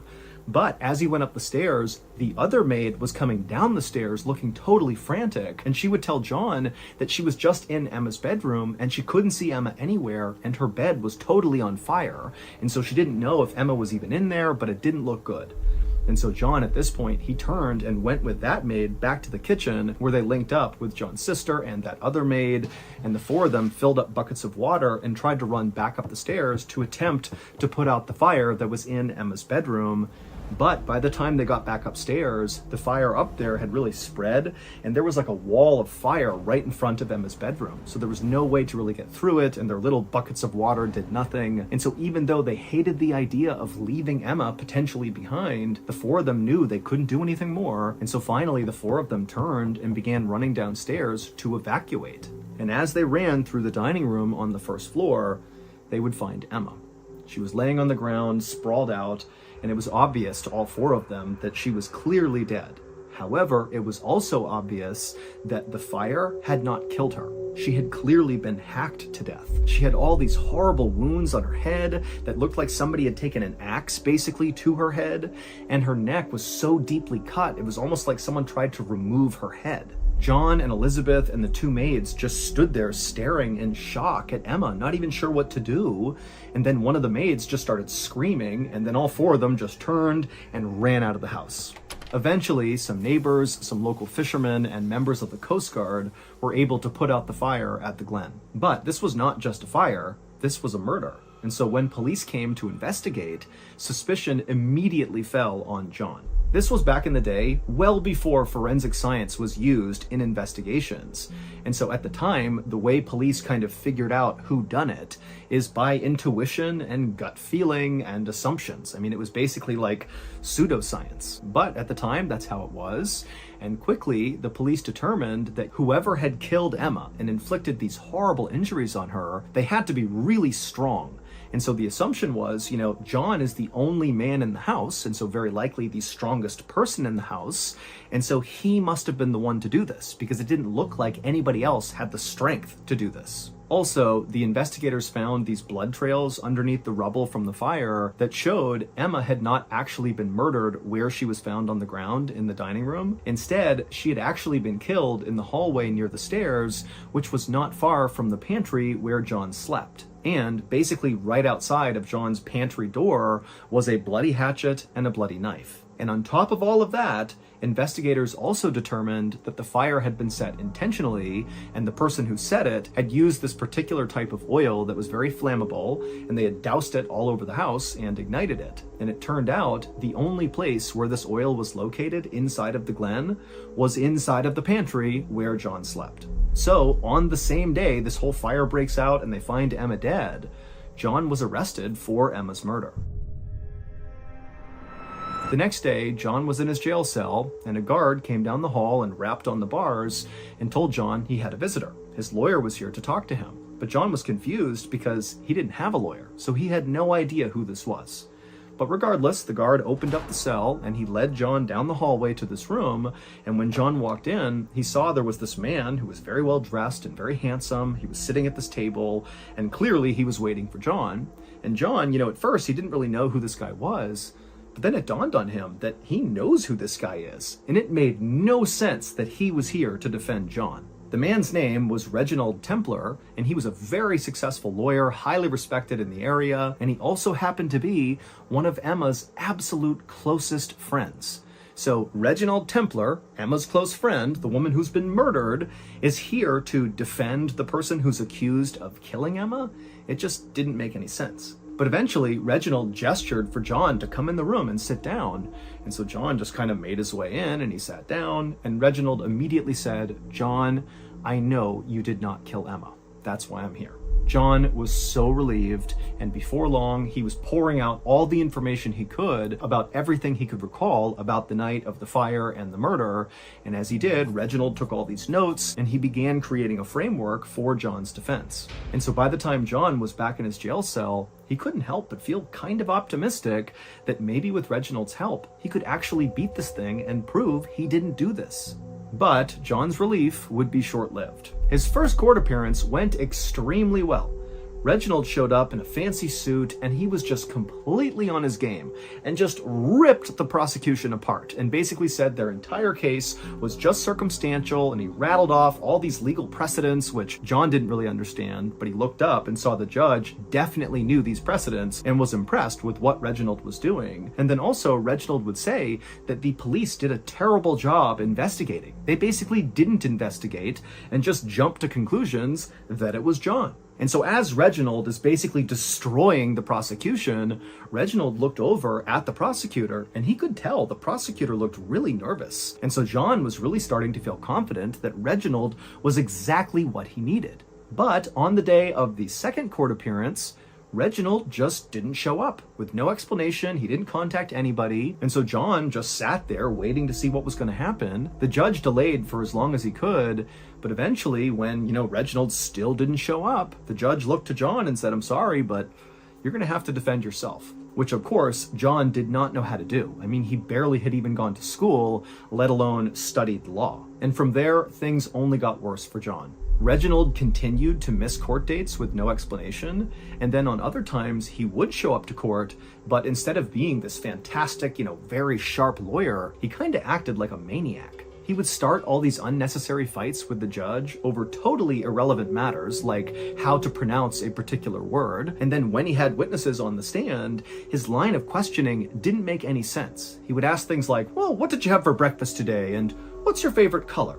And then finally, Reginald just withdrew altogether from the case, leaving John with no lawyer at all, which admittedly might have actually been an improvement for John. After Reginald withdrew, another lawyer found out about it and took pity on John and volunteered to take on the case. But it was on very short notice, and this other lawyer had good intentions, but was not nearly as skilled as Reginald was when he was kind of on his game on that first day. And so really quickly, this lawyer kind of fumbled the case, and then when it went to the jury to decide whether or not John was guilty, it took them less than an hour to come back and say, "Oh yeah, he's guilty, he killed Emma." And so John was sentenced to death by hanging. For the next 3 months, John sat in his jail cell waiting for his execution. And as he waited, he continually insisted that he really was innocent and that ultimately God would protect him. Finally, February 23rd, 1885 rolled around. This was the day of John's execution, except something very weird happened on this day. When John was led from the jail to the gallows where he was going to be executed, the hangman could not get the gallows to work. The trap door in the gallows where the condemned stands, where it's supposed to open up and they fall down and the noose breaks their neck, that trap door, it would not function whenever John was standing on it. Now, when John was moved off the trap door, it functioned perfectly fine. It was only when he was on that trap door that it would not work. And so think about this. Pretend you're John. 3 different times, the hangman led him onto that trapdoor. They put the noose around his neck, put a bag over his head, asked him for his last words, and they threw that lever, and each time John is expecting to die, and it's not working. Finally, after the 3rd failure, the hangman just called off the execution, and then actually a judge would weigh in and say, "You know what? We cannot possibly attempt for a 4th time to execute John. This constitutes cruel and unusual punishment," and so they swapped his sentence from a death sentence to 22 years in prison. And none of this would make any sense until one day, 6 years after Emma's murder, when John, by this point, was just sitting in a jail cell and everybody had forgotten about him. On that day in 1890, a group of very high society type people, politicians and lawyers and rich people, they all gathered in this misty cemetery not far from the Glen. The group was in the cemetery for the burial of a very important and well-respected man who had died after slowly going insane. And as the priest finished his final blessing, the mourners began chucking handfuls of dirt into the grave, and as they did, one of them said quietly but out loud, "Today we have buried a murderer." Here's what many people believe really happened on the night of November 15th, 1884, when Emma was killed. At the time of Emma's murder, Elizabeth's pregnancy was very scandalous, but not just for Elizabeth. It was also scandalous for the father of the baby, the father who nobody knew except for Elizabeth. And it was scandalous for this father because, like Elizabeth, he was worried what society would think if they found out he was having a baby out of wedlock, especially with Elizabeth, who basically from a societal standpoint was kind of below his station. But despite all that, the father of the baby did not attempt to distance himself from Elizabeth. Instead, on the night of the murder, the father of the baby actually decided to sneak into the glen to see Elizabeth. But Emma was still awake. She was up late, drinking her hot cocoa, writing and reading, and she heard the sound of the father coming into her home. And so she got up to go investigate, and she would eventually find the father up in the hallway right outside of Elizabeth's bedroom. And remember, Emma is very traditional, she's very conservative and religious, and she's seeing this strange man in her house clearly going into or coming out of Elizabeth's room, and she was so offended and angry, and so Emma just began screaming at this guy to get out of her house, and if he didn't, she was going to tell the whole world about this illicit relationship. And then Emma walked up and hit this guy right in the face, and at this point, the father just snapped, and he flew into this rage, and he began screaming back at Emma, and then he grabbed a hatchet that was on the wall right near the pantry, he pulled it off, and he brought it down right on top of Emma's head, and Emma crumpled to the ground. And the man, he's looking down at Emma, and he's realizing he's inflicted this horrific injury on Emma, and if she doesn't die, she's gonna tell someone, and then this father is gonna go to jail, if not worse. So, in a moment of panic, this father runs into the kitchen, gets a kitchen knife, comes back, and he finished Emma off. Once she was deceased, he dragged her back to the dining room where she normally did her reading and writing, and then he doused her and the whole house in that weird oil that he found in the pantry where John was sleeping, and after getting the whole house covered in it, he ignited it, and then he ran out of the house. But over the next 6 years, Emma's killer felt so bad about what he had done, both to Emma and then nearly killing Elizabeth and his unborn child, that he went completely insane, and this caused his physical health to totally fail, and he died. But right before he died, as he's laying in his deathbed, he began ranting and raving about all the things he regretted in his life, including murdering a woman at a big, beautiful seaside estate. Basically, he was admitting to killing Emma, and he did it in the company of all the people who would then be at his burial, and so that's why as they're throwing the dirt onto his casket, they're saying, "Today we buried a murderer." The killer's identity was none other than Reginald Templar, John's lawyer.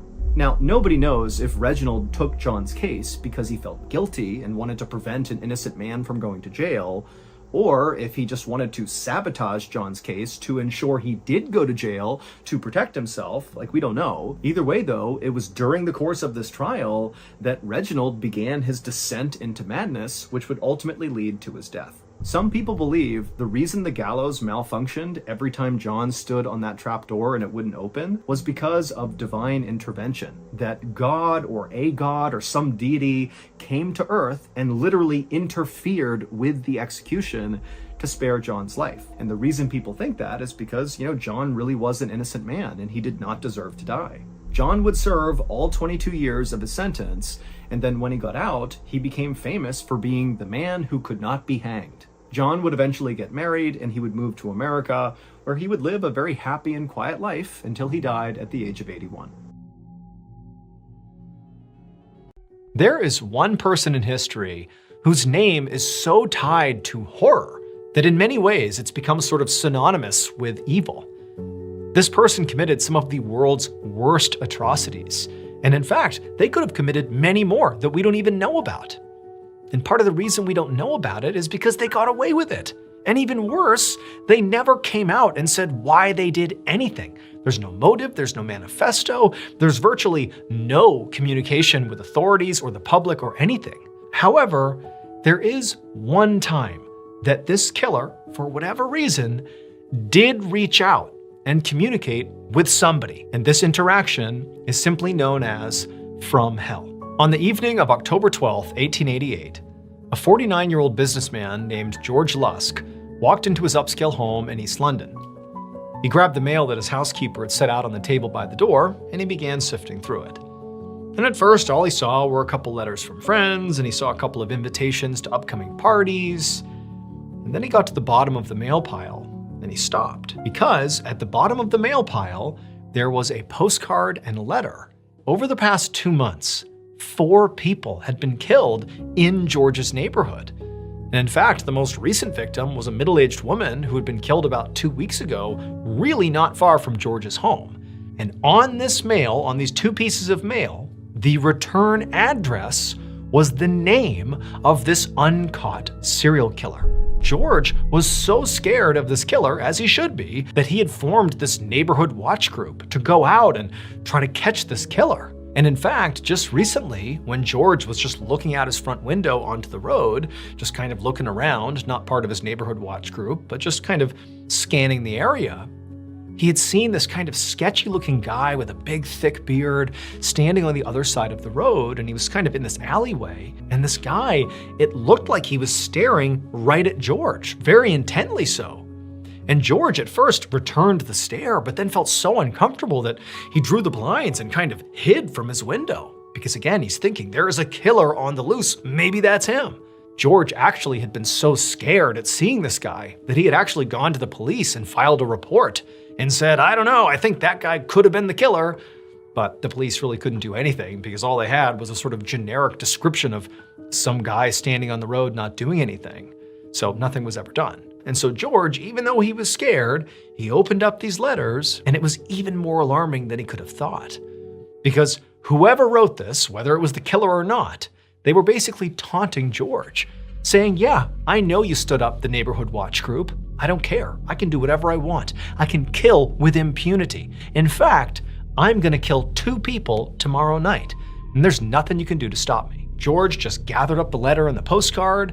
He left his house right away and literally ran to the police station. And when he got there, he showed them the letters and said, look, this is from the killer. It feels authentic. He's gonna kill 2 people tomorrow night. You gotta do something.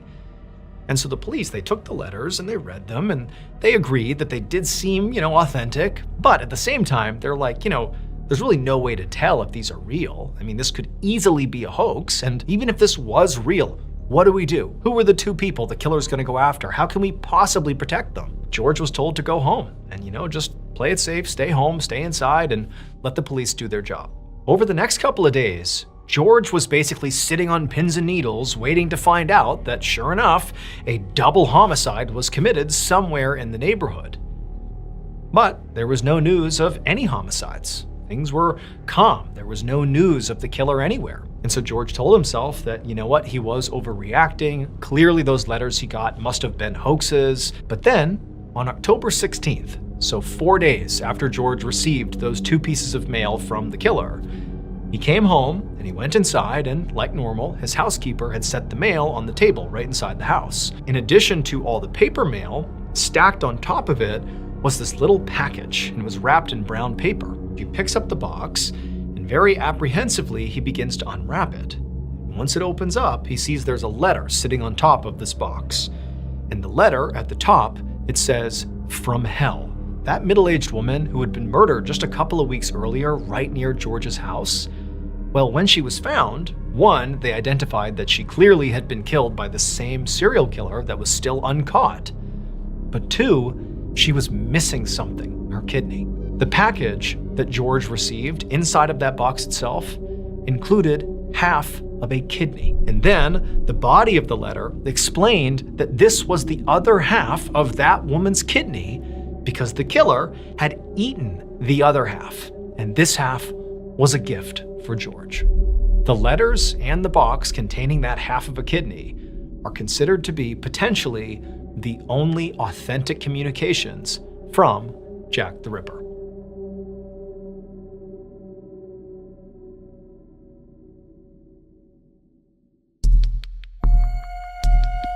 of Ohio lies a small town called Wilshire. In 1989, there were less than 600 people that called this place their home, and virtually all of them were middle-class Americans. Most of them were farmers or factory workers, or they worked in one of the very few small businesses in town. While Wilshire was certainly not the most exciting place to live, it did have a reputation for being a nice place to raise a family. It was a tight community of people that looked out for one another. One family that was part of the Wilshire community in 1989 was the Rogers family. They consisted of the parents, Hal and Joan. Joan went by Joe, and they were both 36 years old, and they had two daughters, Michelle, who was 17, and Christy, who was 14. Hal and Joe had met in high school. Joe was very outgoing and popular, and Hal was reserved and quiet. But despite their extreme differences, they actually complemented each other very nicely, and they seemed to bring out the best in the other. By their senior year, Joe had become pregnant with Michelle, and so after graduation, the teen couple got married and they moved into a dairy farm to start their life together. And a few years after that, Christy was born and their family was complete. Over the years, Hal and Joe worked extremely hard on their farm, but it just wasn't enough to pay the bills. So to make ends meet, Joe had to get a second job working nights at a factory where she drove a forklift and worked the assembly line. While life was certainly not very easy for the Rogers family, they always found a way to stay positive and upbeat. The girls were very popular in school and made friends easily, and when they were home, they were always goofing around with the farm animals that they loved. As for the parents, they always carved out time every week where just the two of them could sneak off and get breakfast or dinner together. But their simple, happy way of life would be shattered later that year when it was discovered that Hal's brother, John, who actually lived with them in a trailer on their farm property, had secretly been assaulting Michelle for the past 3 years. Michelle hadn't told anyone because John had threatened to kill her,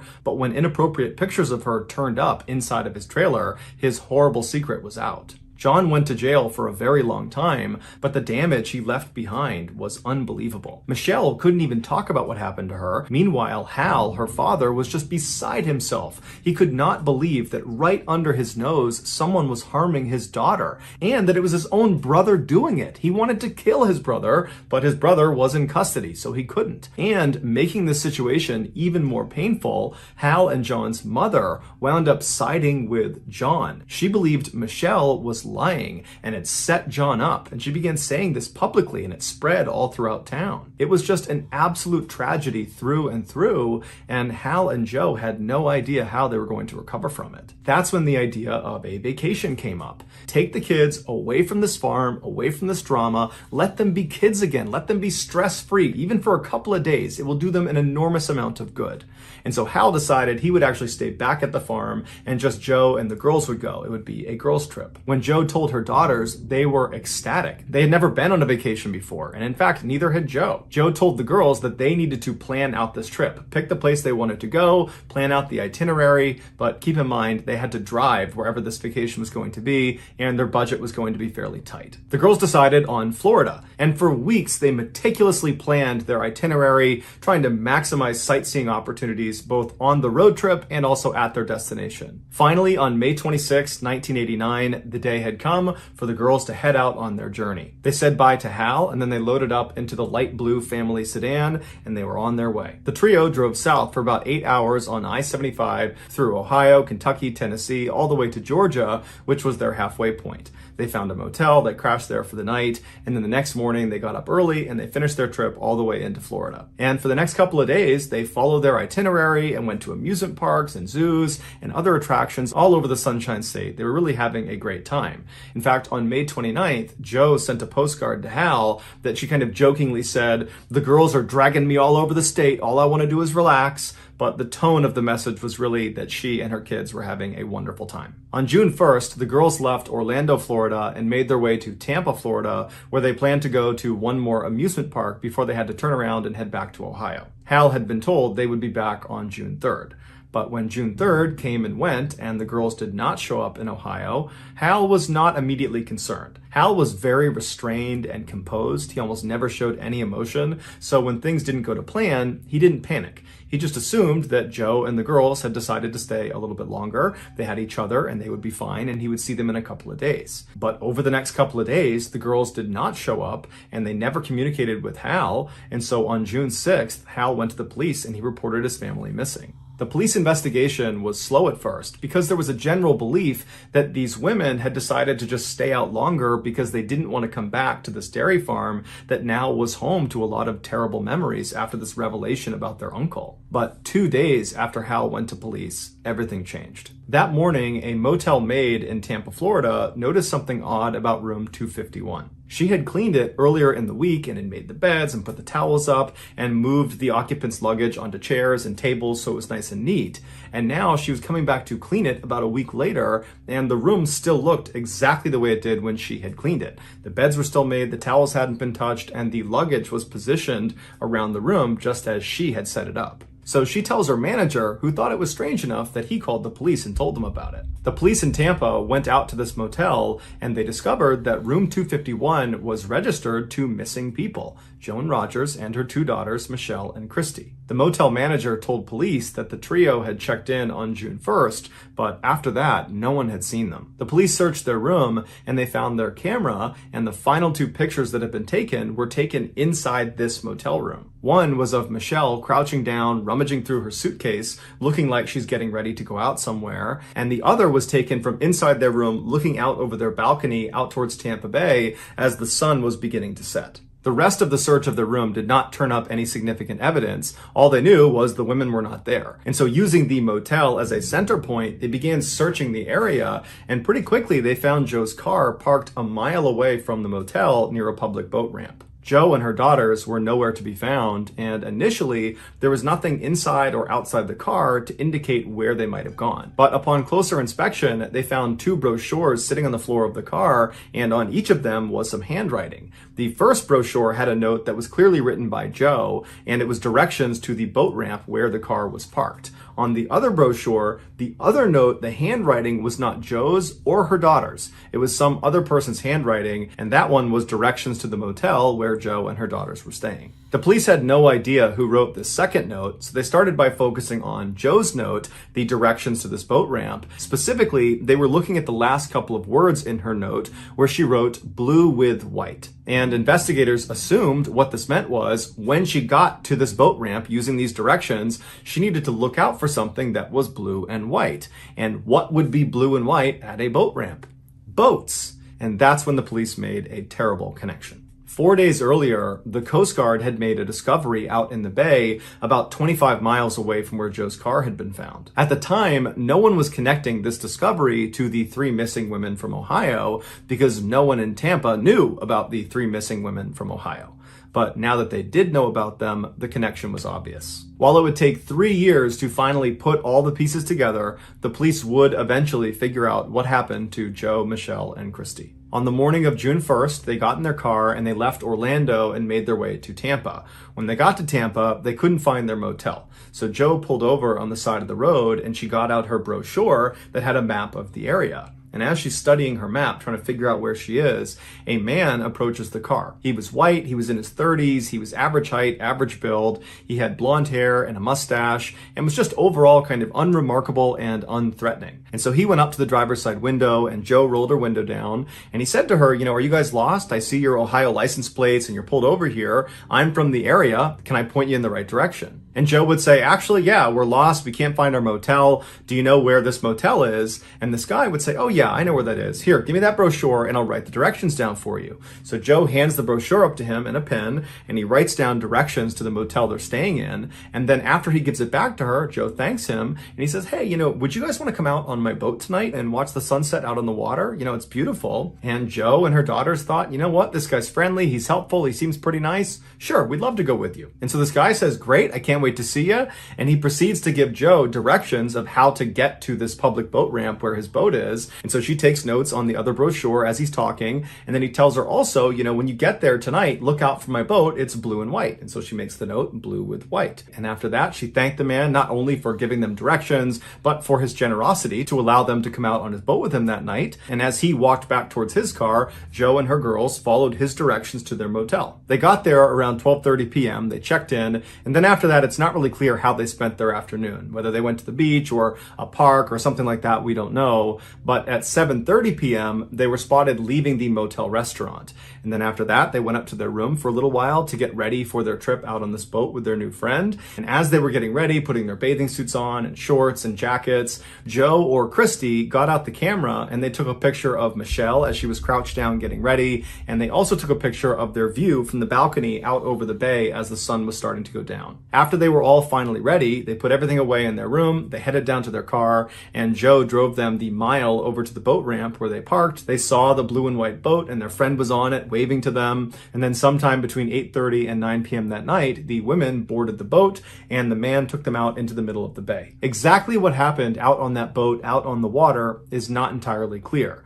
But what we do know for sure is that at some point, their new acquaintance turned on them. And he almost definitely assaulted all three of them. And then after he was done, he tied them all up. He tied their ankles together and he tied their arms together behind their back. And then he put a strip of duct tape over all of their mouths, but he kept their eyes open. He wanted them to see what he was going to do. And then he went into his boat and he pulled out 3 30-pound cinder blocks and he set them on the deck in front of the three women so they could see what he had. And then he got 3 long stretches of rope and he tied one end of each of these pieces of rope to each of the cinder blocks. And after each cinder block was securely fastened on the end of these long lines of rope, he would tie a noose on the other end of each of these lines. So there were 3 nooses and 3 cinder blocks. Then he grabbed one of the women, he stood them up, he put a noose over her neck, he tightened it down, he walked her over to the edge and he pushed her off along with her cinder block. And so as she is struggling to stay above the water, her loved ones are in full view of her. They're watching this happen.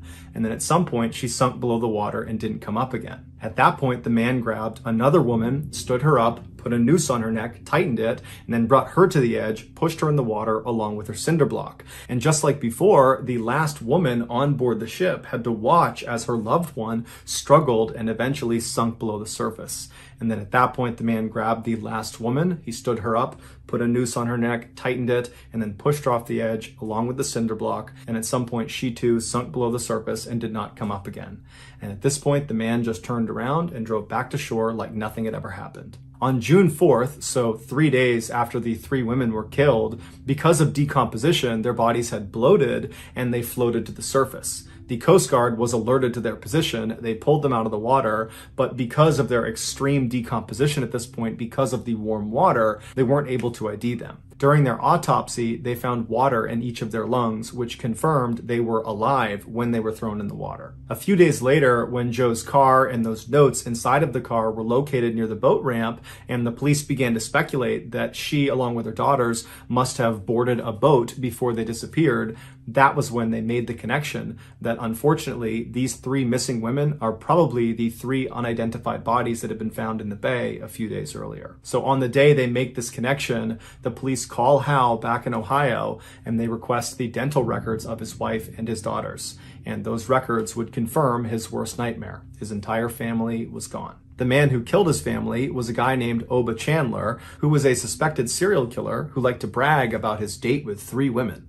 In 1994, he was found guilty of murdering all 3 of the Rogers women, but he never took responsibility, nor did he show any remorse. For nearly 2 decades, Oba sat on death row, and not once did he get a visit from a friend or a family member. Nobody wanted to see this guy. And then finally, a little after 4 p.m. on November 17th, 2011, so roughly 22 years after Oba had murdered the Rogers women, he was led into the execution chamber inside of Florida State Prison. After he was strapped down to the gurney, a curtain was slid aside so the witnesses of the execution could see him. And then at 4:08 p.m., Hal Rogers watched calmly from the front row as the man who ruined his life, Oba Chandler, was put to death by lethal injection.